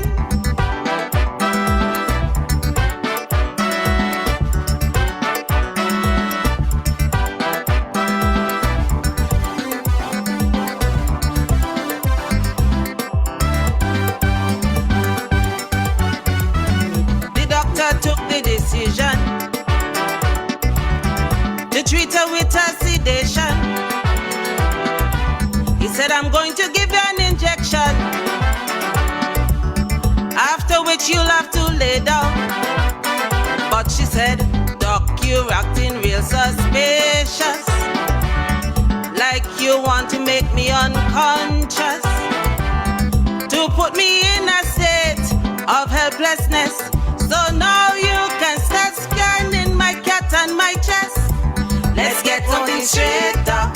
You ain't scanning my cat. I complain for a migraine. How my cat get mixed up with that?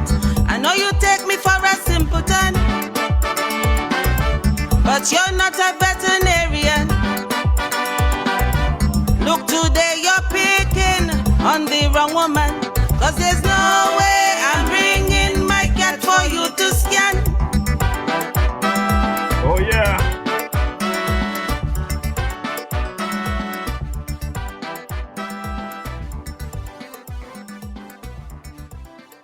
I wonder if my boy Elvin Ellie had his CAT scan for the year, because you know you got to get your head scan, you know. What kind of cat is that? Siamese. The sign, okay, because you know I was wondering. Okay, is that a local Calypsonian? Oh yeah. What? Who sang that? Empress Lyrics. No, that's a good one. Very good, very good composition. Yes, very creative. Yeah. Anyhow, I'm going to leave you so you can continue with your words of wisdom to your followers that they are so dying to hear. I want to say thank you for bringing me on. All these years I've been listening to you, watching you. I did not know that we would meet like this, but I'm happy. I want to thank the people of St. Kitts and Nevis for the Federation for giving us such a wonderful carnival season with no shooting, no stabbing, no nothing. A few skirmishes here and there, which is expected when alcohol is involved. But by and large, it was well done. So I want to say thanks to the people for doing that. And we do not want to end it like we did last year. Let us go through January and February and March without anything. April and No. May, June, July, Right. August, September, October, all the way down to December. Let's keep it that way. And I know that there is, you know, most of these shootings are the results of retaliation. They're retaliatory in nature. And so we need to be able to tell the people, if you're a young man and you know that someone is out there trying to kill you because you killed his friend or his brother, you better buy yourself an airline ticket and go Trinidad or Jamaica, go to one of the Caribbean countries and live there. This way we cut down on the statistics that is affecting us. Just go and just go away. There's nothing wrong with that. We want to talk to the guys who are going to actually pull the trigger and said, there's a better way to do things. You know, come talk to us. Come talk to me. I know you don't trust the police, but trust me. Come and talk to me. Don't put your finger on the trigger until you talk to me. After you finish talking to me and it doesn't work out, then you can say what you want to say. But at least come see me and talk to me. Make the effort. Make the effort. Make the effort so we can dialogue and see what we can do. Other than that, you have yourself a wonderful night, sir. I want to show you how disciplined I am as a United States Marine. I didn't have one drink during these last 2 hours. So it's time for me now to go and open and have a nice cock spur. That's my drink. That's my drink. It's an old people drink. But you should try some. And next time you see me, I'll buy you some. Yeah, we're definitely going to have that drink sooner than later. I just wanted to let you get yourself settled in and do what you need to do. But I know at some point in time our path will cross because we're going to have to collaborate in the effort of trying to bring some kind of awareness and some kind of sober life living here in the Federation of St. Kitts Nevis. I'll do my part, and I'll say this to you. You might not know this, but there are several military personnel from the US who have migrated back to St. Kitts who are here, who wants to contribute, who have tried to contribute and might not be speaking to the right people. So there's one or two of them that I will introduce to you at some point in time. But you're not on your own. There are people here willing to help you. Please do. It's an all-inclusive collaborative effort. And guys like you, I'm going to rely on you. I just told Dwyer I'll rely on him when the time is right. We need all the help we can. We got to take our country back. We cannot let it go down. Definitely. We have to. Thank you very much, sir. Yeah, thank you, Brother Wussy. Well, folks, I've been talking to the man, Dr. Rollins there, a.k.a. Wussy, former saxman of the Elimat and the JS Brass, now National Security Advisor to Prime Minister Drew. I want to say good evening, Happy New Year to Prime Minister Drew and his cabinet members of cabinet, parliamentary members, and a whole. But right about now, I'm going to be heading right across to the sister island of Nevis. Wussy, close your mic, please. You can stay online, just close your mic. We heard some ruckus back in 2023 about the geothermal issue there on Nevis. We heard the farmer, well, I don't even know if farmer, I wonder if it was called farmer because all of them, they call themselves Unity. It was a tri-sector government. The Unity comprised of the People's Action Movement, PAM, led by Sean Richards, the Concerned Citizen Movements, CCM of Nevis, led by Premier Brantley, and the People's Labour Party, led by the former Prime Minister Timothy Harris. And according to Premier Brantley, is that geothermal could have been way further had his former Prime Minister, Timothy Harris, had signed a letter of confidence to the CDB for him to get whatever funding to get it going. We all know that the talk is all talk. That's all it is. Talk, talk, talk. They're lucky I can't sing Calypso, because if I could have sing Calypso, I would have dropped a few tunes for Sugar March 52. So I'm going to play a little clip here of the former cabinet member of the unity administration, now leader of the opposition in the new federal cabinet, Premier and Nevis, thanking Prime Minister Joe at his Parliament address back in, I think it was December, the budget address, thanking Dr. Joe for signing this letter. But Timothy did not let him get away with it. Timothy came back and responded to him. So I'm going to play Premier Brantley doing his thing, as usual, Mauta Massey doing his thing, and I'll give the opportunity to hear former Prime Minister Timothy Harris, now member of the opposition. We have three opposition, the People's Labour Party, the PAM, People's Action Movement, and the CCM. The three of them who was in a coalition government, who was the government for 7 years, they are all three now in opposition. The best place for them to be. That was my gift for 2023 Christmas. 2022 Christmas, sorry. That was my Christmas gift to myself, to ensure that they are all three sitting on the opposition bench. So let's take a listen to Premier Brantley. Opportunity on what I consider to be an historic occasion in the life and times of the Federation of St. Kitts and Nevis. I want to start by thanking the Honorable Prime Minister and the government for bringing this resolution. The resolution goes far beyond what it says.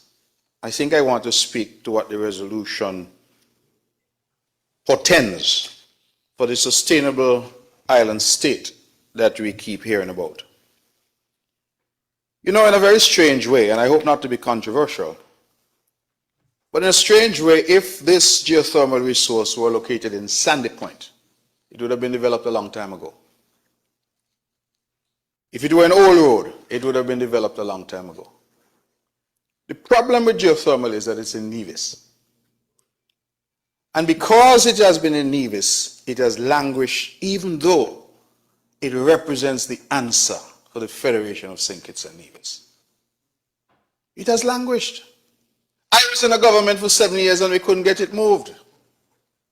Because while we in Nevis were saying to stakeholders one thing, people over here in St. Kitts, in the same government, were saying something different.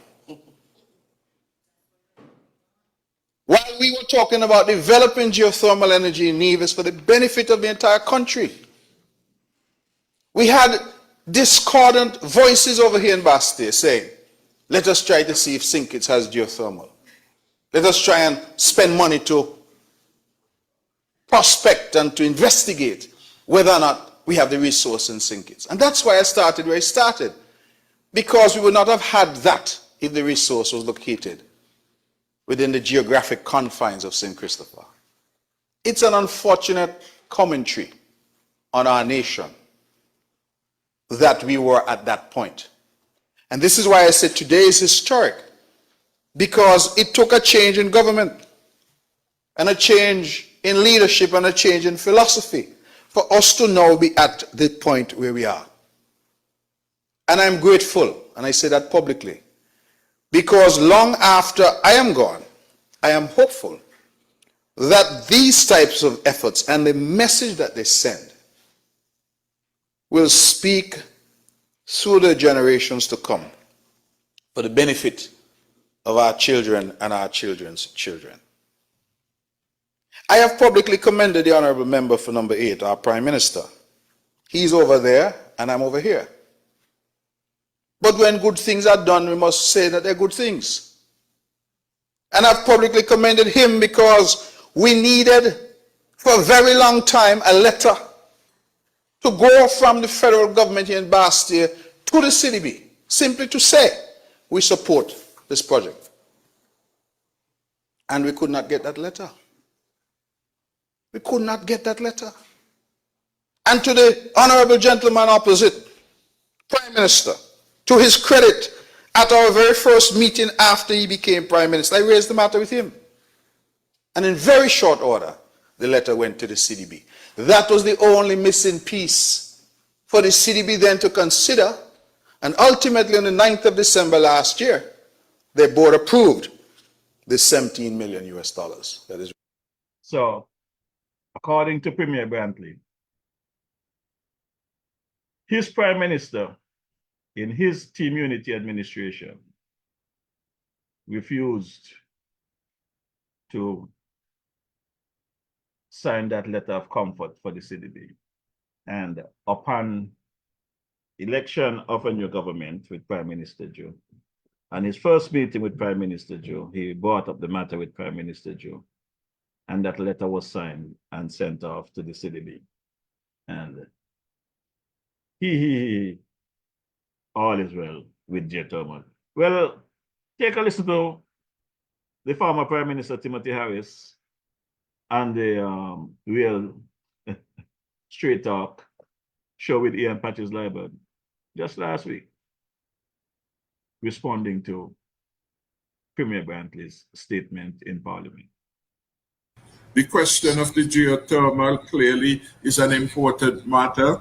I'd want to say I've always been supportive of the idea of geothermal, both for Nevis and both for St. Kitts, because little is being talked about that St. Kitts also has the prognosis with respect to geothermal being available here.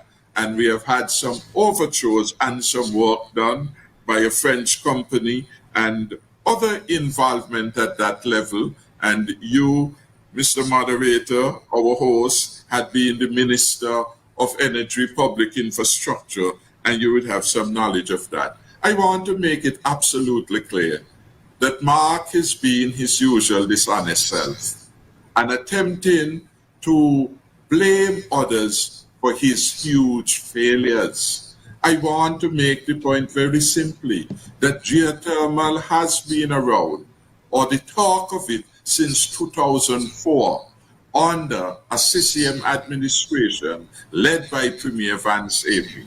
When they started in 2004, it was as part of a sub-regional project involving Dominica, St. Lucia, and Nevis, a project called GeoCaribes, I think it was, way back then. And they did the studies, etc. By 2006, there was a new government in Nevis. The Nevis Reformation Party came to power, and the Nevis Reformation Party had its own vision for geothermal in Nevis, and it brought an end to its involvement with the GeoCaribes project, or the GeoCaribe project. And it, in fact, had an arrangement with the West Indies Power, WIP, to pursue the geothermal arrangement for Nevis. To its credit, the NRP established or brought into being an ordinance on or about 2008-2009 that would provide the legal framework in which geothermal could be pursued for Nevis. Between 2004 and 2022, we had a lot of changes in the government. But between 2006 and 2013, again, we even had difficulties because by 2011-2012, the federal government led by Douglas had pressured the Nevis Island Assembly to, as it were, get rid of the guarantee that it had given to the US Exim Bank to provide support to the geothermal. The government said to them, listen, you could not give a guarantee for this particular indebtedness because we will become contingently liable, and we had the highest, one of the highest indebtedness in the world. By 2011-2012, St. Kitts was a pariah country in terms of its indebtedness. And Dr. Douglas encouraged Parry as Premier then to not pursue the particular arrangement. The guarantee that was provided then to pursue geothermal was withdrawn, and there was no replacement. Now the caller said we could ask Carlisle Powell, he is good because he was one of the prominent people involved in relation to this matter during the period of the NRP. But I will also say, ask Wall Isaac. He was involved, and I spoke to him just this week regarding his involvement and learned some new facts regarding the geothermal operation. One of the things Douglas put forward, I am advised to get Barry to call, withdraw the support, was to say, I will get the SIDF to fund it. I will get the SIDF to fund this program, and it will be, as it were, an off-the-books arrangement. Because remember, Douglas was of the view that the SIDF was a private foundation, that the government had nothing to do with it. He said as much to the member for number 8, then the Honorable Eugene Hamilton. Don't ask me nothing about it in his usual style. I don't got nothing to tell you. This is a private thing. And so he said to them, withdraw this guarantee and I will give you a better deal. The truth is, Douglas never kept his word because Douglas had his eyes on another entity that he wanted to get involved in this particular project. That led then to nothing happening. Nothing happening. When the CCM went back into office, and I think it was the member for Nevis 11, well, that's right. And you had 2 ministers really in the Ministry of Natural Resources that were involved there. But you also had a third person. Vance told me that he appointed Mark Brantley to be the mouthpiece for geothermal in Nevis because of the involvement of his firm in it, and because Mark was always the one who had been talking about it. Very critical of persons, he wanted it. Vance did not make him a minister, but he became the mouthpiece in relation to that particular project. The truth is, Premier Mark Brantley had not been able to deliver the project. And 18 years, it became a political football. As I said, one party had this person as the key person, another party come in, want another. True to form. When in 2013, the CCM came back to office, they had, I think, was the Nevis NREI that had taken over, had become their preferred. Nevis Renewable Energy International was selected to pursue. This arrangement, WIP having gone, the CCM proceeded on that basis. By 2019, Mark Brantley had become, well, even before that, the Premier of Nevis. And he continued his interest with respect to the geothermal. He asked me to present a letter of comfort to the CDB.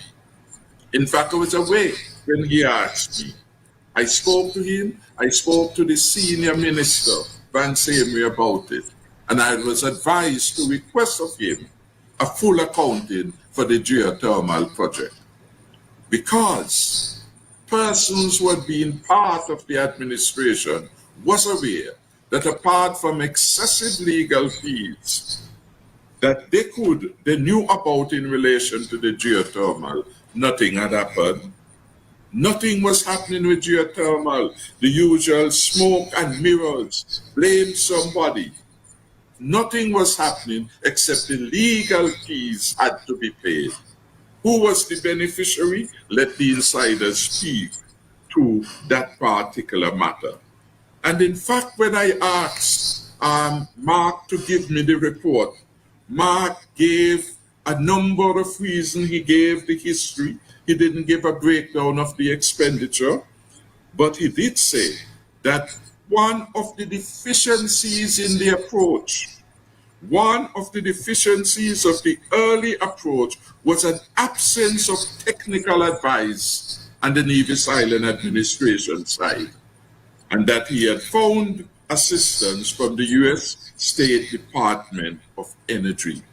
Now, if a project is lacking in technical advice, no wonder you can't find good and ready people willing to become involved with you in that particular project.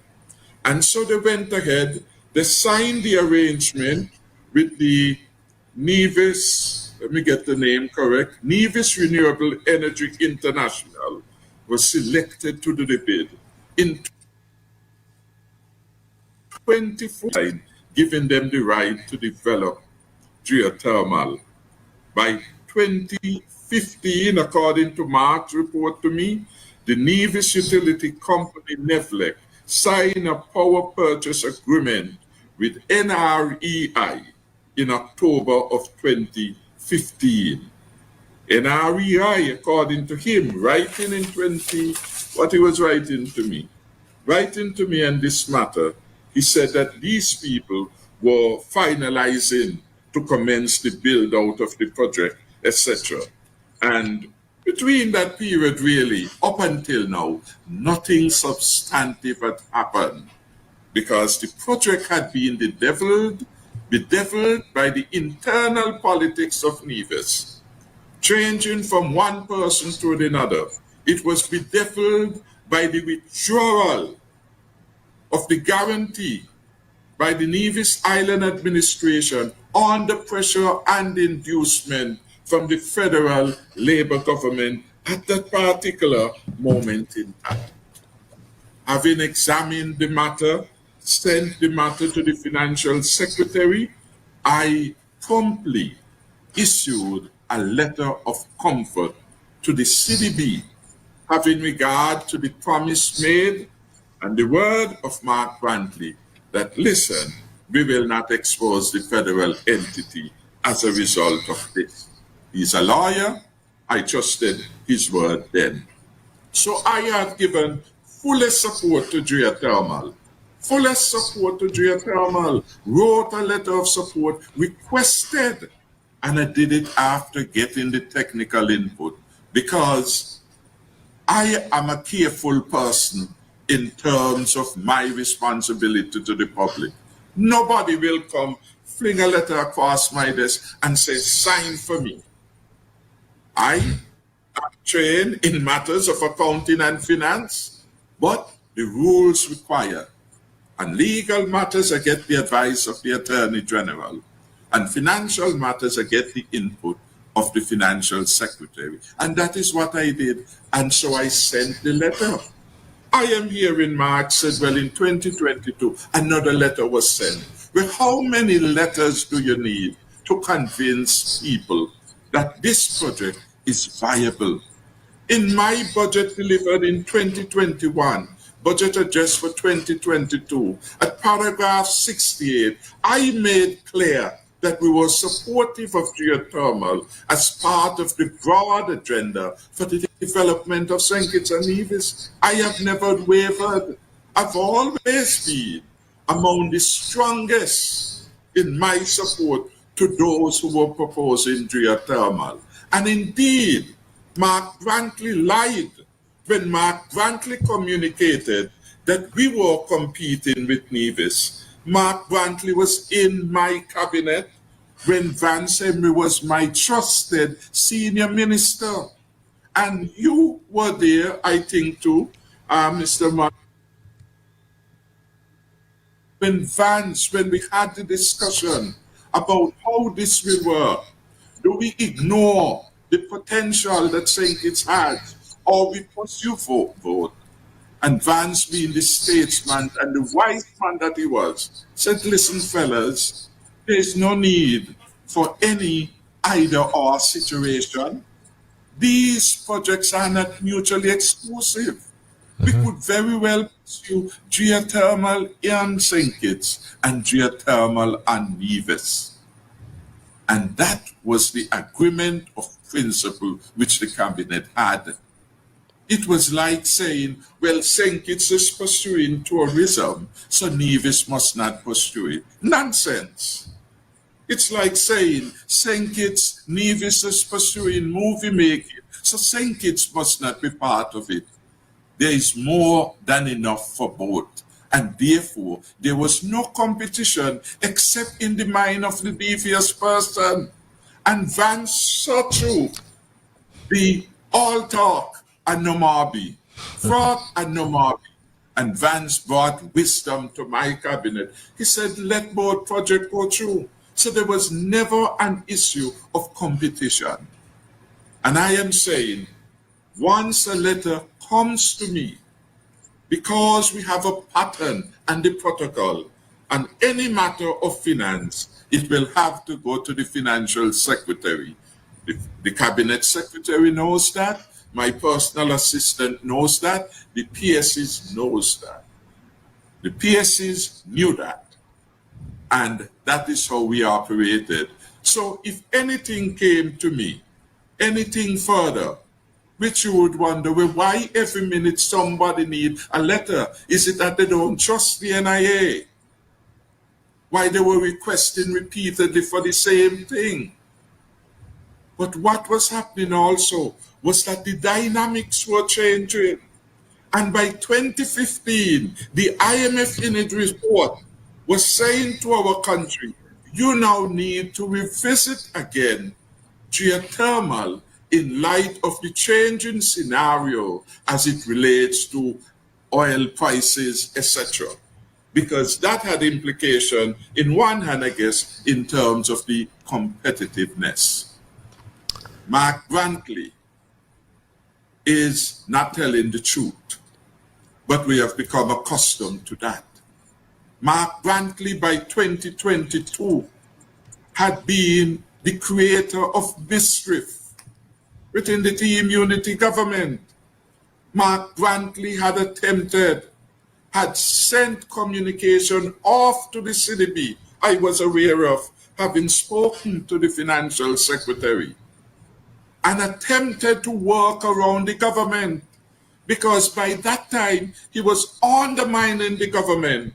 By that time he was spreading the falsehood that it was an illegitimate government, and it could never be, because it was a government that was put there constitutionally and was working in the ambit of the law. And so he did not have the courage to come properly to the federal entity to seek support, which had always been granted to him. And the last time it was granted was in 2019. And when I gave him, he told me, I will always remember this, because you have done what no other leader in the Federation has done for Nevis. He told me he will never forget the Labour government, because I didn't even know. He told me it was a Wednesday when the checks for the people of the Nevis Island administration was bounced under the Douglas administration. And he told me he will never forget it. It was one of the darkest days for the people of Nevis. And I agree, it must have been hurtful for civil servants and non-establishment workers to go to the bank to be told that there was no check or their check will bounce. So I have given full support, not just to geothermal. I have been the first Prime Minister to make provision for Nevis year after year. Over $500 million of support. The first time Nevis could rely upon budgetary allocations from St. Kitts and Nevis was under my watch as Prime Minister and Minister of Finance. 25 million, 45 million, and in 2022, 66 million. Mark Brantley broke up a government over fair share, and in the end got not 1 cent more. And now in his dying moments has come to say that, well, geothermal, after being stalled, after being going through their Nevis Island politics, after its guarantee, the guarantee of BNIA was withdrawn all them time I not in anything to do with these things. I am just a patriot whose father is from Nevis, whose mother is from St. Kitts, who as a public official does the very best that I can. So I gave and I gave to Nevis like never before. When we introduced the PAP, Nevis get its fair share. When we introduced the peace, they ask and receive for their own local administration of the peace program in Nevis. A former high official of the police force was in charge of it. And then they lied.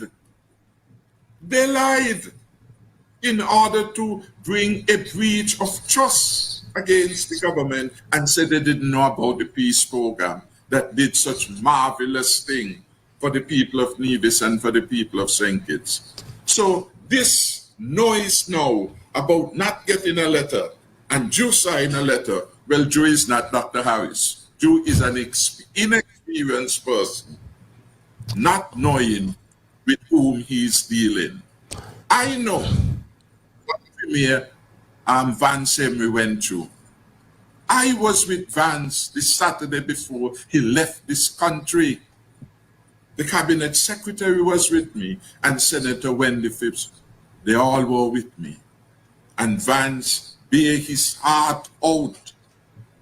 The pain of the deception and the callousness of Mark Brantley. And he told me things I cannot repeat because he told me in trust and in good confidence. That moment, this moment of deception over a letter, when you had a letter before, can't deny it. Well, Why would he keep that in mystery and others just man up to the fact that you have failed to deliver? You would have learned as a result of that failure. Because failure isn't bad all the time. You can learn for it and use that experience now to deliver geothermal. But importantly, again, going back to the reports, when they started the geothermal was being pegged at 60 million US. By 2020 to 2023, the cost to pursue geothermal in Nevis is 150 million US dollars, 400 million EC. $400 million EC. I can't just, if somebody send me a letter say I can sign that, that should be going to Financial Secretary and going to the Cabinet, and there have been no official response of which I am aware coming to me in relation to this matter, no draft submission and no formal advice on this matter, to the best of my knowledge, from the Financial Secretary. But in any event, in 2022, it was when Mark undermined the very government that he claimed, that Alexis claimed, that Eric claimed publicly had done the very best for the people of Nevis. I advise the people of Nevis, you know the man Mark Brantley.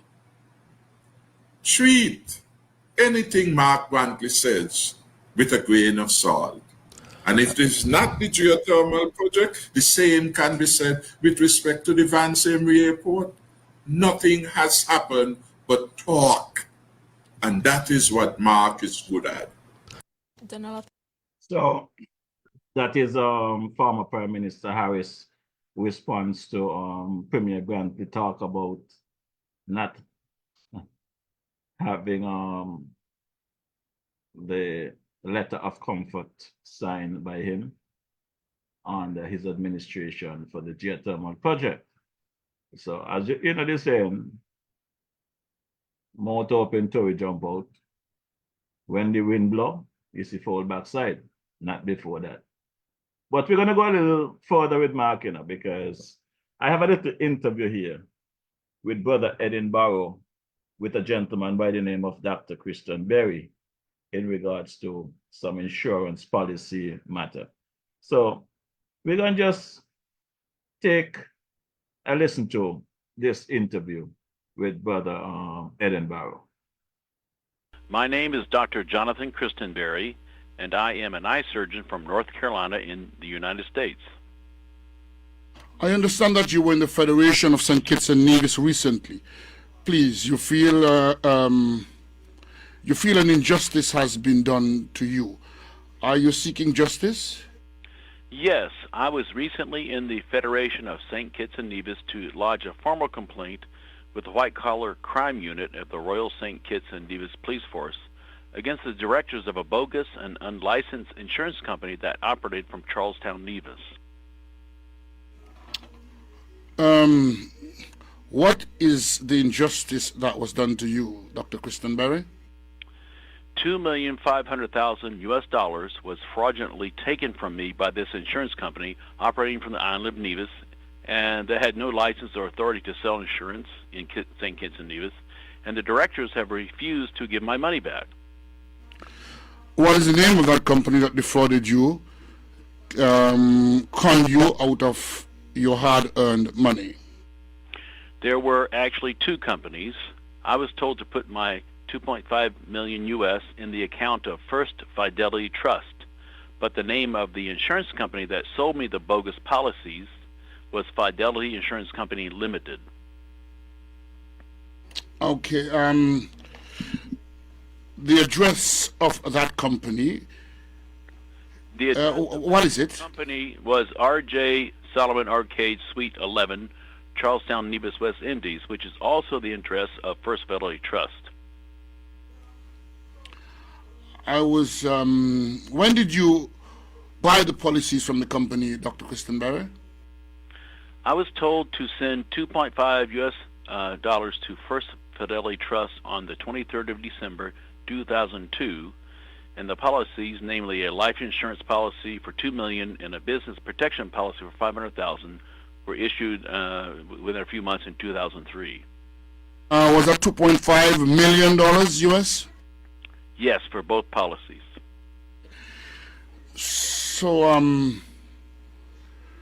where and to whom did you pay the premium, Dr. Christenberry?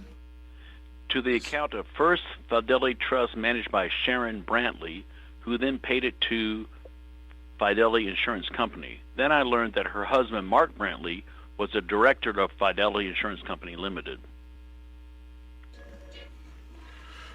So you were instructed to pay both premiums into the account of First Fidelity Trust, even though Fidelity Insurance sold you the policies?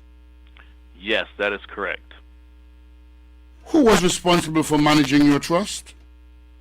The manager of First Fidelity Trust was Mrs. Sharon Brantley, and the trust director was Mr. Keith Lee Lake. Okay, how did you come into contact with the company, and what happened to cause your concerns, or to cause concerns in your mind about the investment? I was in the market to purchase lawful insurance to protect my business when I was contacted by a man named Stephen Donaldson, who put me in touch with First Fidelity Trust. He is now under federal indictment in Tampa, Florida, along with a man named Dwayne Crithfield, who is also a director of Fidelity Insurance Company. Well, okay. So you said, who are the directors of Fidelity Insurance Company that sold you the policy? The directors are Mr. Keith Lee Lake of Anguilla and Mr. Mark Brantley of Nevis. I understand that Mark Brantley is now the Deputy Premier of Nevis and would like to ask him personally to give me my money back. Okay. What has the company told you since about your investment? Initially, they promised to give some of it back to me if I signed a document that clears them of fraud. And they have said it was lost later when they invested in some oil company in the United States. I think these are lies.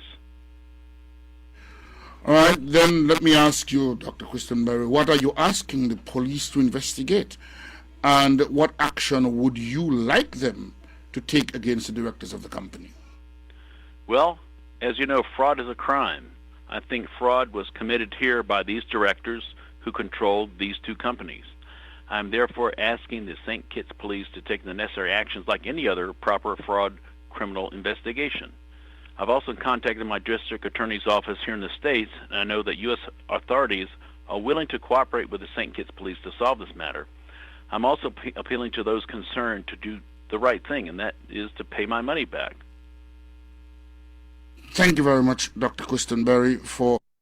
Well, from my understanding, this doctor fellow has since passed, but the matter is still out there. Now, Dougie had his piece to say about it, you know. Dougie had his say in Parliament about this. So, let's hear what Dougie have to say. I said that the member for Nevis 9 has, in his own words, said he was a director. And I'm saying that the company had no license to be doing insurance business of this nature, and that is fraud. And I say further that the gentleman who was the subject of this scam has been requesting his money, and he's now approached the police authorities of St. Kitts and Nevis to investigate these particular actions. And I'm saying that this is a big fraud, and I'm saying at the center of this is the member for Nevis 9, who was a director of the company. In fact, it was his company that received the man's deposits. Now, as they would say back in the days, my boy Goldwyn Kings would say, I can't substantiate that. Well, you the people would have to make those decisions whether these allegations are what they are. But I would ask that Premier Brantley that he come out and let us know, whether via his press conference or via his On the Mark program. Let's start the things there. Or you could join DJ Morrishaw here, and we could have a simple conversation, Premier Brantley. You know, if you can't answer the questions, you don't have to answer them, but let's at least have a conversation. You want to attack everybody left, right, and center. But they say if you don't have cocoa in the out, you don't have to look for no rain. I know you got cocoa out there, so DJ Morrishaw gonna rain down on your backside. This is 2024. And I need some answers, Premier Brantley. The people of Nevis need some answers. And, you know, the struggle continues, you know. The struggle continues because we need to hear the facts. You know, we need to know what's going on. I'm still waiting to hear about this quantity surveyor. I don't know if you remember this, Premier Brantley. It's 2024. We need some answers. In terms of the hospital project, I had hoped today that I would have had an update, but I do not. And the reason I do not is because we are still waiting on some quantity surveys that are to be done. We had hired and paid for those to be done by a professional on St. Kitts. Suffice it to say that that professional has taken the money but not delivered. And so we have been forced midstream to change course. I'm told now that we have outsourced that activity to an entity in the US, and I hope that I should be able to come back to you in short order with an update on that. And if not myself, then the Minister of Health should be able to come with an update. If that update comes prior to my next press conference, we will share that update. So, Premier Brantley, I'm still waiting for this update. We are now in 2024, and I would really like to know what's going on there. In 2017, you also promised that But we think Nevis is a very special place. Obviously, that's why we're in London, to try and spread that word and to ask the media here to help us in spreading that word. And one of those things that we think sets Nevis apart is its green credentials, as you put it. Nevis now has the only wind farm in the Eastern Caribbean that's functional and is providing power into our grid. We have signed a contract for a waste-to-energy plant, and that will be coupled with a solar plant. But when that is completed at the end of this year, it will mean that fully 1/3 of Nevis's daily power usage is generated by renewables. That in and of itself is remarkable. But in addition to that, Nevis has geothermal energy. The exploration phase has been done. We're now at the stage of production, and we're being told by the developers that if the science holds true, then Nevis by 2018 will wean itself entirely off fossil fuels. And it means that our entire power supply come 2018 will be by renewables. That really is a compelling story. It sets Nevis apart in terms of just where we are in the Caribbean, where we are in the world. I like to say that by 2018 we'll be the greenest place on planet Earth. And that for me is a very compelling story about sustainability and about people trying to live with the environment in a sustainable way. And so we feel that that's a responsible thing to do, to leave our island and our country and our region better than we met it, and that is Nevis's contribution. And so we're very proud of that. And of course we expect that that will have its own spin-offs. If the science holds true, because we're being told by the scientists that we have potentially between 150 to 400 megawatts of available geothermal energy. And if that holds true, just to put it in context for you, Nevis at peak is only about 10 megawatts. And St. Kitts at peak, our sister island, is only about 40 megawatts. So it means that if we can generate 150 megawatts of geothermal energy, we have potential to supply not only all of Nevis, but all of St. Kitts with energy left over. And that energy we hope to be able to unsell to neighboring islands, because where we are geographically means that we have easy access to St. Bart's, to Anguilla, to St. Martin, to Antigua, and to all those little islands around us, Saba, Statia, and those islands. So potentially, Nevis can become a net exporter of energy to these islands, and as I like to say, the Norway of the Eastern Caribbean. And so that is a dimension that we're very excited about.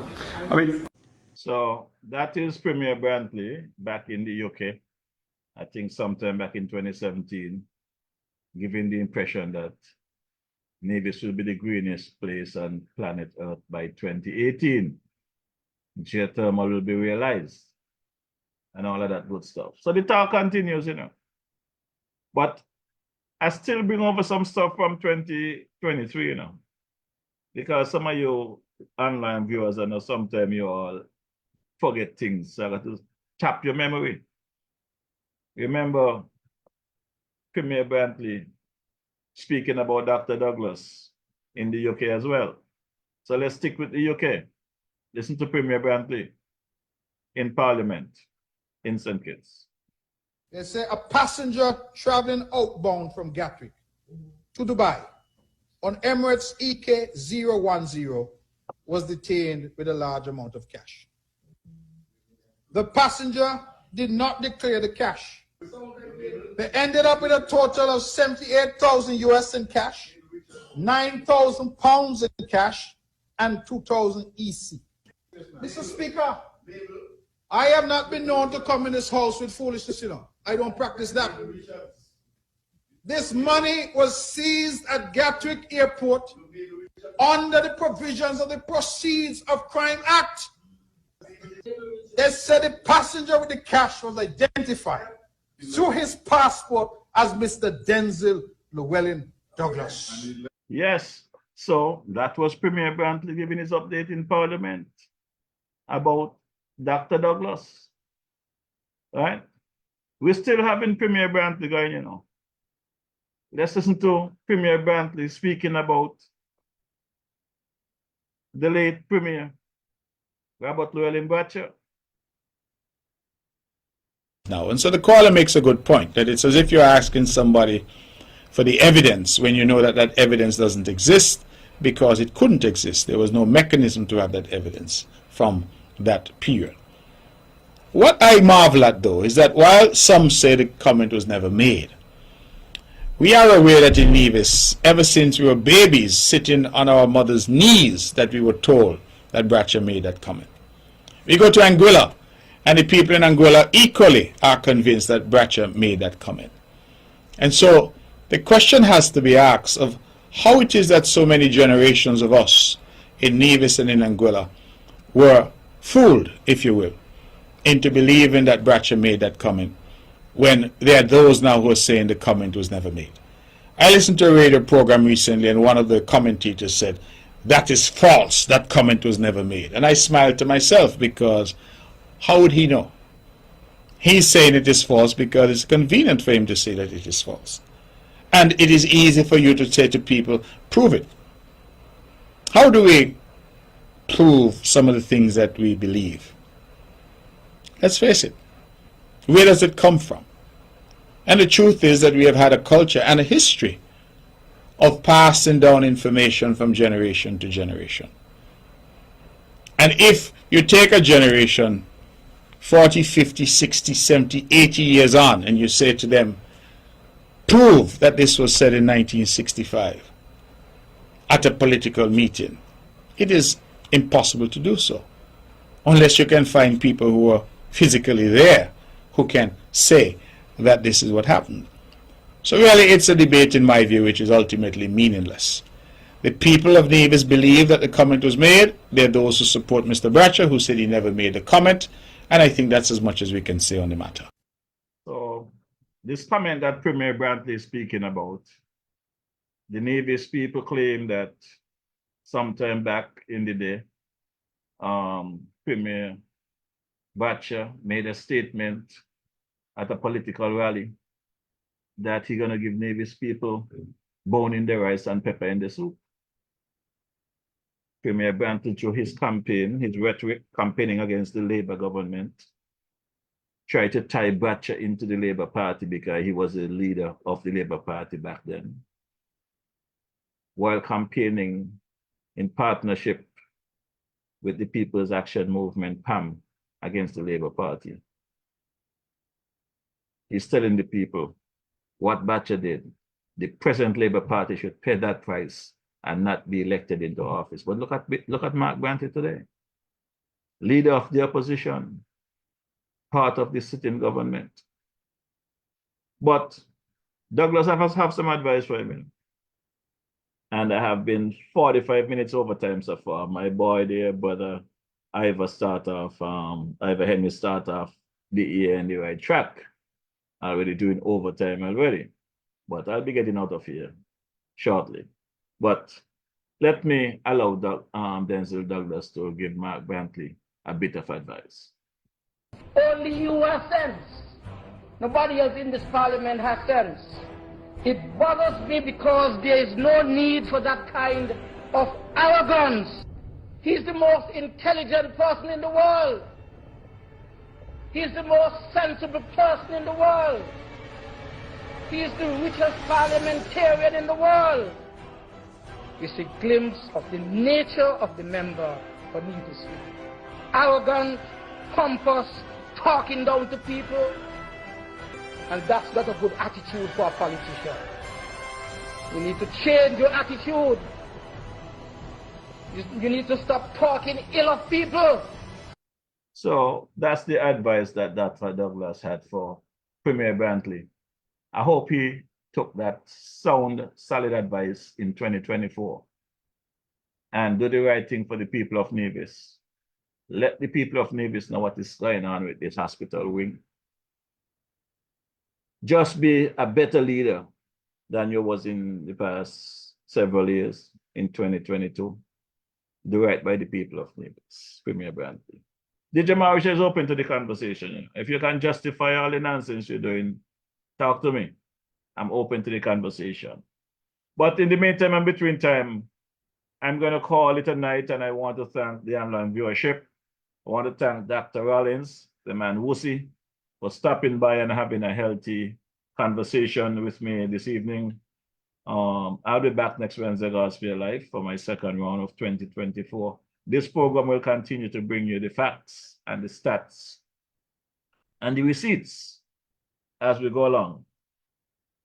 Again, once a good night to Sister Ann Farrell Smith, Sister Cora Bennett for your ongoing support. My boy there, the man Elvan Ellie, and your wife, I want to thank you guys for your continued support to this program. Alvan Brown, Brother Carbo, Sister Chanel Myers, hope all is well with you guys. And that end of Nevis, my sister there, Cicely Brown. How are you doing, Pastor Brown? Hope all is well. Want to big up my girl, Muffet Slack. They are Nevis. Don't forget to support Slack's Liquor Store there in Charlestown, Nevis. My boy, Mikey Slack.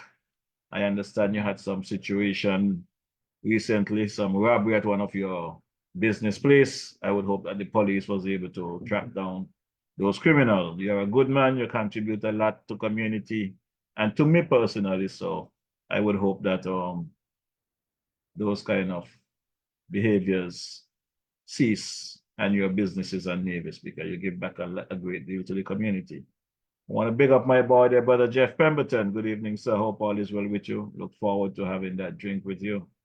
Also want to big up my girl Loretta over there at the Culturama Bar over there. Want to big up my boy Jebby. The people of Nevis, DJ Morrishaw have your back.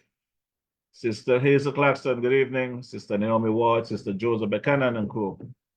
Enough respect. The man Austin Williams, the man Hendrickson, the man Francis. How are you doing, Sister Leah and crew?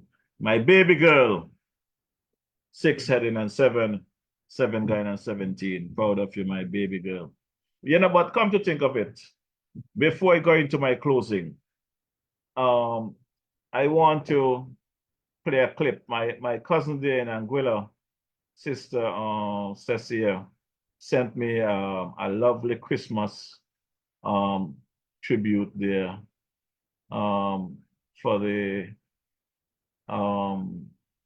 Christmas season. I wonder if I can find my clip where my cousin sent me that lovely holiday greetings for the new year. I think I can find it. It was a very touching Christmas message. So let me just drop that in here and bring some positive energy into the program for 2024. I want to thank Sister Stasia, my cousin there, for this lovely message. Good evening, Stasi. Hey, cuz, season greetings. Just taking some time out to say God bless you, God bless your household, God bless you going out and you're coming in. May He give you increased wisdom, knowledge, and understanding, and that which you do, that is having a heart for the people of St. Kitts and Nevis. May God continue to guide you and lead you, that you can be even more effective in 2024 in what you are doing. May the grace and the wisdom and knowledge and understanding, great health and strength continue to follow you and increase with you in 2024. So Merry Christmas, and may you have a beautiful and happy New Year. To you and your family, God's blessings and love. Yes, that was a lovely Christmas message there from my cousin Stacia there in Anguilla. So I just wanted to thank her for that lovely message. I also want to big up folks like Carmen Caterers there, who, while DJ Morrishaw has been in the Federation, have been in touch, taking care of DJ Morrishaw and the crew. Carmen serve her lunch daily right there, and Charlene, right across from the ferry terminal. Just reach out and touch Carmen and let her know that DJ Morrishaw sent you to check her there at the spot every day. She have a variety of dishes, and she also does catering. So if you need to get some lovely food cooked, her number is 869-665-1494. That's 869-665-1494. And I found out recently that Carmen is the mother of DJ Terror, one of our music ambassadors here in St. Kitts Nevis. As a matter of fact, I understand DJ Terror had an event over the holidays there, I think sometime over the weekend. And I asked Carmen to send me a little message, but she wanted me to speak on her behalf, but I'm going to play her clip. I think she can do a better job of bigging up her son. So this is Carmen bigging up Brother Terror. And tonight on your show, we'd like you to big up my son, DJ Terror, for the awesome job he did at Sunset. Everybody had a good time and everybody enjoyed the food and everything. So just big him up on the great job he did. Okay, so as Carmen asked, I want to big up the man DJ Terror and your awesome job there at the Sunset festivities over the weekend. Good to know you have a mom to support you all the way, brother. I wish I had my mom around. Nobody would be like me. I want to big up my girl there, Sister Gloria Hutchinson, my cousin there at the Smart Fit clothing store there.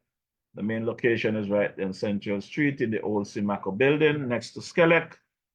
feel free to check out Gloria Letter that DJ Morrishaw sent you. There's also a store there over on Keon Street, right off 4th Street. Check out Gloria Letter now. DJ Morrishaw sent you. Her number is 662-7141. That's 869-662-7141. Also, don't forget to check out Uncle Joseph there at Garvey's Estate, Millhouse Guest House. Check him out for your weddings, occasion, parties, overnight stays, whatever. Just go online and check the Millhouse Guest House and let Uncle Joseph know DJ Morrishaw sent you. Also want to big up my boy Geezer. Geezer had a serious session there over the Sugar Mass season, but Geezer organizing with some pig mouth and pigtail and chicken and pork ribs, name it. So I want to thank my boy Geezer for all that he did during the Sugar Mass festivity. And you know something, I was going to leave this one for next week, but I think it's only fair that I bring this to your attention, my good people. We might hear all kind of good stuff about the Sugar Mass, everything went well and all of this good stuff. But the Carnival Committee have a serious problem with it, and that Carnival Committee need to reshuffle. This idea of an all-star band, in my mind, all-star is people that are professional people, right? People that can read music sheet, that can perform. And I'm going to leave you with this because I'm not going to get cussed tomorrow. Because when I speak about changes, people say I'm cussing. I'm not cussing. I say these things and I bring things to your attention for improvement. When bands cannot play or don't play the music that they have on the sheet, it really affects the artists. Many of the better calypsonians did not make it to the finals this year, not because they did not have good songs, not because they did not perform properly.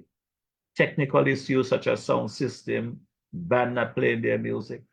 So I want you, the listening audience, I'm going to just play the clip of the horn section of how the Alien song supposed to be played on the semifinals night.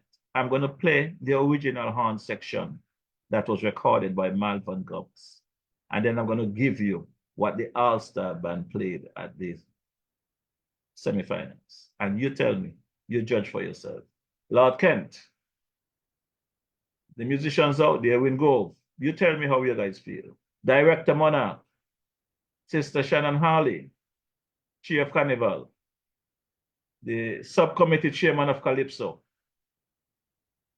Brother Abernathy, you all tell me when you hear these two pieces of audio, you tell me if you guys are satisfied with what the All-Star Band played and semi-final line. Now, this is the original horn section, how the Alien song should be starting.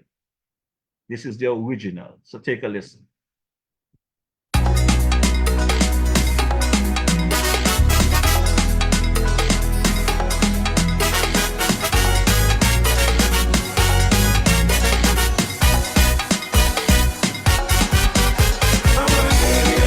Now, that's the original horn section. That is how the song should start. Now listen to how the song actually played by the All-Star Band.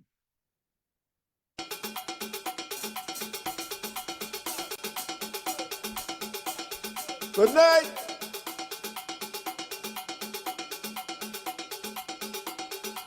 Are you ready?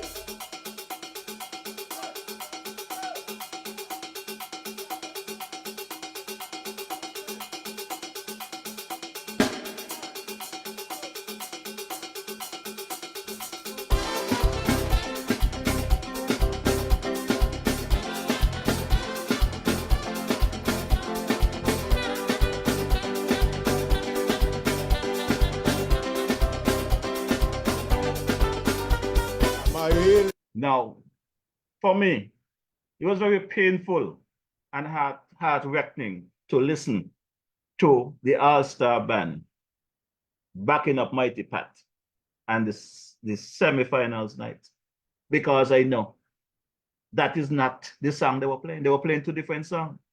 Pat stood there on stage waiting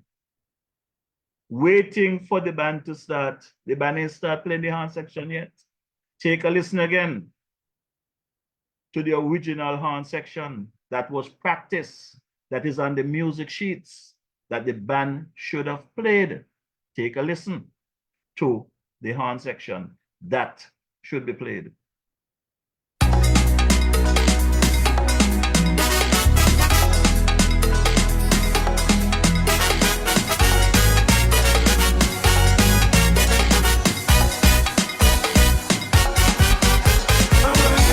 That's the horn section that the All-Star Band should have been playing semifinals night.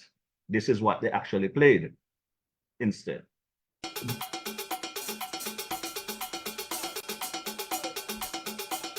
Good night.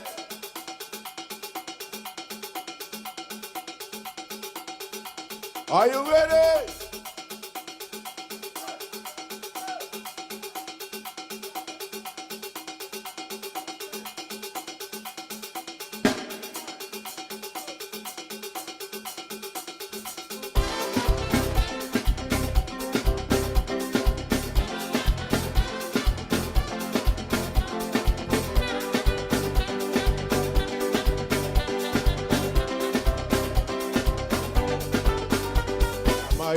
So when DJ Morrishaw talk about the incompetence or the unprofessionalism, and where Carnival committee need to get their straighten up, they get upset with me, say cussing me. My good people, Mighty Pat, Glenn Green, the King Freddy, these guys came from overseas to contribute to Sugar Mart at the request of DJ Morrishaw. They spent thousands of dollars to come here. And it was a result of the incompetence and the lack of leadership when it comes to the semifinals. It started from the eliminations. Because like I said before, the criteria in itself was not about a calypso show. It was a fashion show. It was a pageant. If that criteria was a calypso criteria, Mighty Pat, Freddie, Glenn Green would have gone through to the finals. The reigning monarch might have won her crown because she defended her crown well. King Sakoti would have been in a different position. So when the people out there on the street cussing, I don't want to hear from all you know. I don't want to hear from all you. Because when I cry out about the criteria, you all did not defend DJ Morrishaw, you know? You all come and tell me I was correct, but nobody went and challenged the Carnival committee and insist that they change the criteria. But the criteria was not a calypso criteria. It was a pageant criteria. Calypso was lost in that criteria. And if the Carnival committee is not reshuffled, if them same people there in them position, Sugar Mart 53, I guarantee you, the Calypso gonna have a problem. Singing Jackie and them did not get no fair shaker for Carnival. You know? Many of the good Calypsonians, the man over there in the Green Valley area, the man come out and singing about foot soldiers. Godfrey should have made a place. I saw Sap had a very good song. For whatever reason, he did not show up. That is a different matter. I wonder what Chubby problem, what Chubby problem is. Chubby, Desmond Claxton, we're not talking about studio product. We're talking about how the song's supposed to sound. We're talking about the horns that's not playing. Rhythm, no horns. We're not talking about studio, Chubby. Wake up. You all know better, Chubby. When you all want to come have conversation, have sensible conversation. I am talking about there was no horns played. Brother Chubby. There was no horns played. It's not about anything. We're talking about horns, not sound. Listen to the horn section. This is the horn section that should have been played.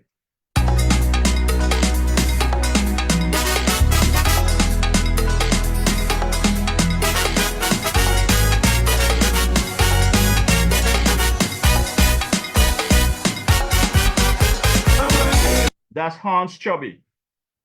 You tell me if you hear any Hans in this. You're here with him. Good night.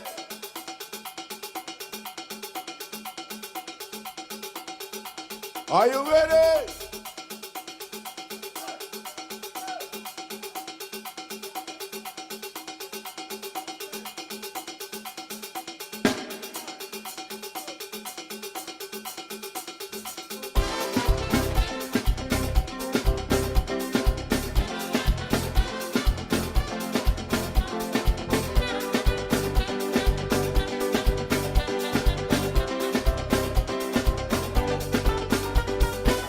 The chubbiest people like all you know. Are you still out there in North America enjoy all yourself? Are you come Nevis to perform for culture and I get all you knocked out or you not come back? Instead of you come back and insist that they improve or you stay away. I am here on the ground and I'm insisting that they improve on the All-Star Band. Because the complete introduction of the horn section for the songs them was left out. Singing Jackie rightfully on semi-finals night. Stop the band at 2 or 3 occasions and make sure they start over. Pat did not want to embarrass the band. Freddie did not want to embarrass the band. Green didn't want to embarrass, but Singing Jackie did it, and she had a right to do it. These guys are in the business long enough. Professional they're supposed to be. And if it's lack of practice, that ain't no excuse. You are an all-star band. People spend thousands of dollars on recording.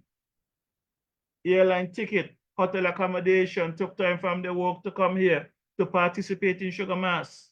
The Carnival committee must be held accountable. And I'm starting from the minister down.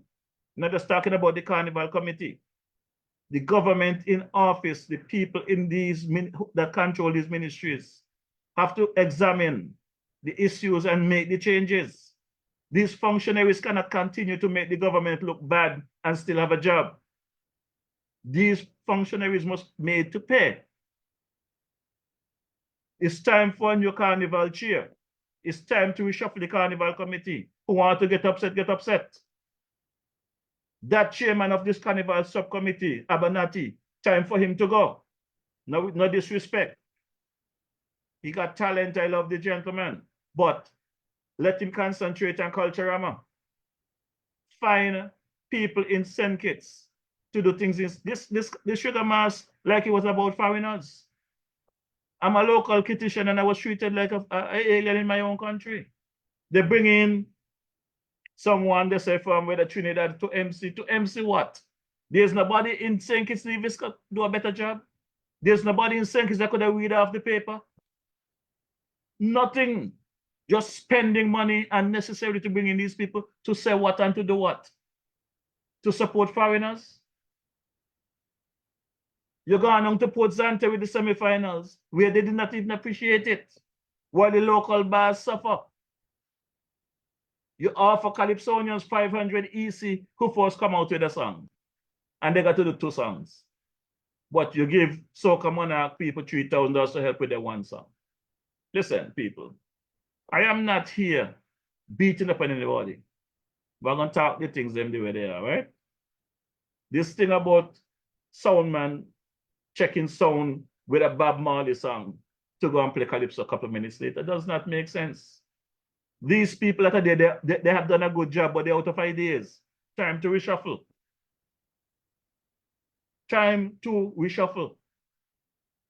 And I'm calling on Desmond Claxton and them, Chubby, Ginger, all of your boys out there that want to give comments from a distance.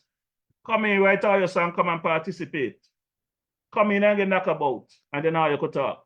Don't stop out there long distance and try to talk. Come in and try a thing.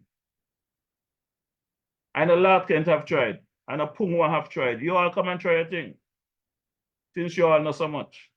Anyway, in the meantime and between time, guys, I'm not cussing, eh? I love you guys. Your online viewers, thanks for your involvement and your compliments. Again, I want to thank my boy, Wussy, for passing through. Chubby, you know I love you. Ginger, you know I love you guys. But let's deal with the matter as it is. Let's not bring politics into the culture. You see something wrong, you know, let's just deal with it. Those guys are out of ideas, they need to move on. Let people who have some sense of structure to come and give it a do. You understand? Congratulations on Sugar Mars 52. Whatever you guys accomplish, good. But let's go back to the drawing board. You people who was there, I don't want to see you all face in 2024. No.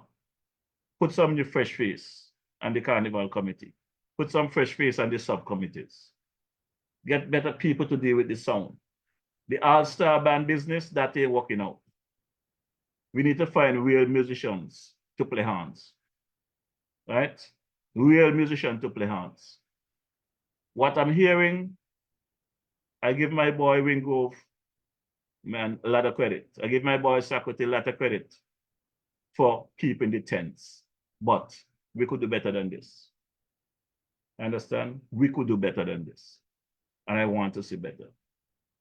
So until such time, I'm going to drop the unofficial national anthem for the Federation of St. Kitts Nevis as I bid you good night and look forward to seeing you next Wednesday. Same place, same time. Sister Laura, good night. How are you doing? My boy Mike, hope all is good with you over at the Jam Rap. Sister Lynn, good night. Hope all is well with you there. Sister Linda, hope things are good with you.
all our lives, analyze.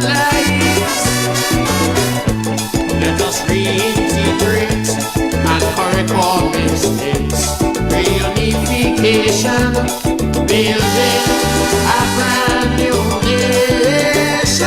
We move on together hand in hand. Rise, citizens, arise. The country is yours, all yours, still yours.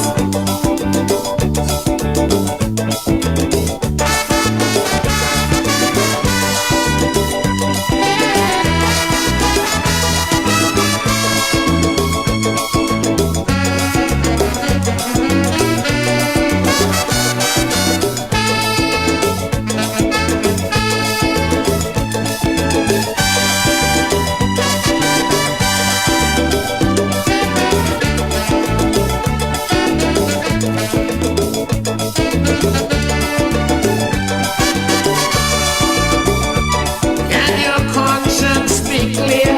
Indulging corruption or misusing public office, being accused of unemployment and crimes, or disrupting a citizen's peace. Oh, my country in this harmony, separated politically. Hatred for a brother, cannot love each other. No, I say no, not at all. Citizens, let's unite and stand up for rights, all our lives, analyze. Let us reintegrate and correct our mistakes. Reunification, building a brand new nation. We move on together hand in hand. So rise, citizens, arise. The country is yours, all yours, still yours.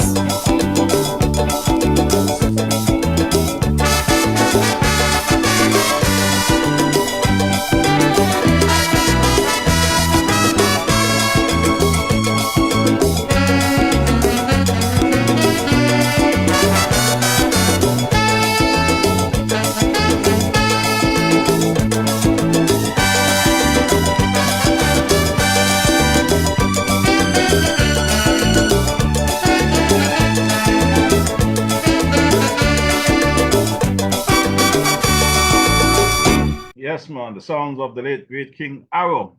That one is called Arise. This country is yours, all yours. Want to big up my boy there, brother Django, the man DJ Rabuka, aka man Lincoln Hapson there. Hope all is well with you, the man Randy Rascal, the man Monarch EKGQ. Hope all is well, the man Curtis Cook. Hope you guys are hanging in there, the man Lord Kent. How you doing, my brother? How is Sister Debbie? Hope all is well on your end. Sister Gwyneth Morrishaw, good evening. How are you doing? How is my girl there? My mascot, Sister Dorothy Allen. Happy New Year. Dorothy, I haven't spoken to you in a bit. Sister Tamika. Sarah Bafang. Sister Honey, hope all is well with you there. And the man Bobo, everything good? Yeah, man, I hope everybody is in the Montserrat area there is hanging in and doing well. Also want to big up my folks there in the Tobago area, Trinidad and Tobago. Brother Victor Beard, how you doing?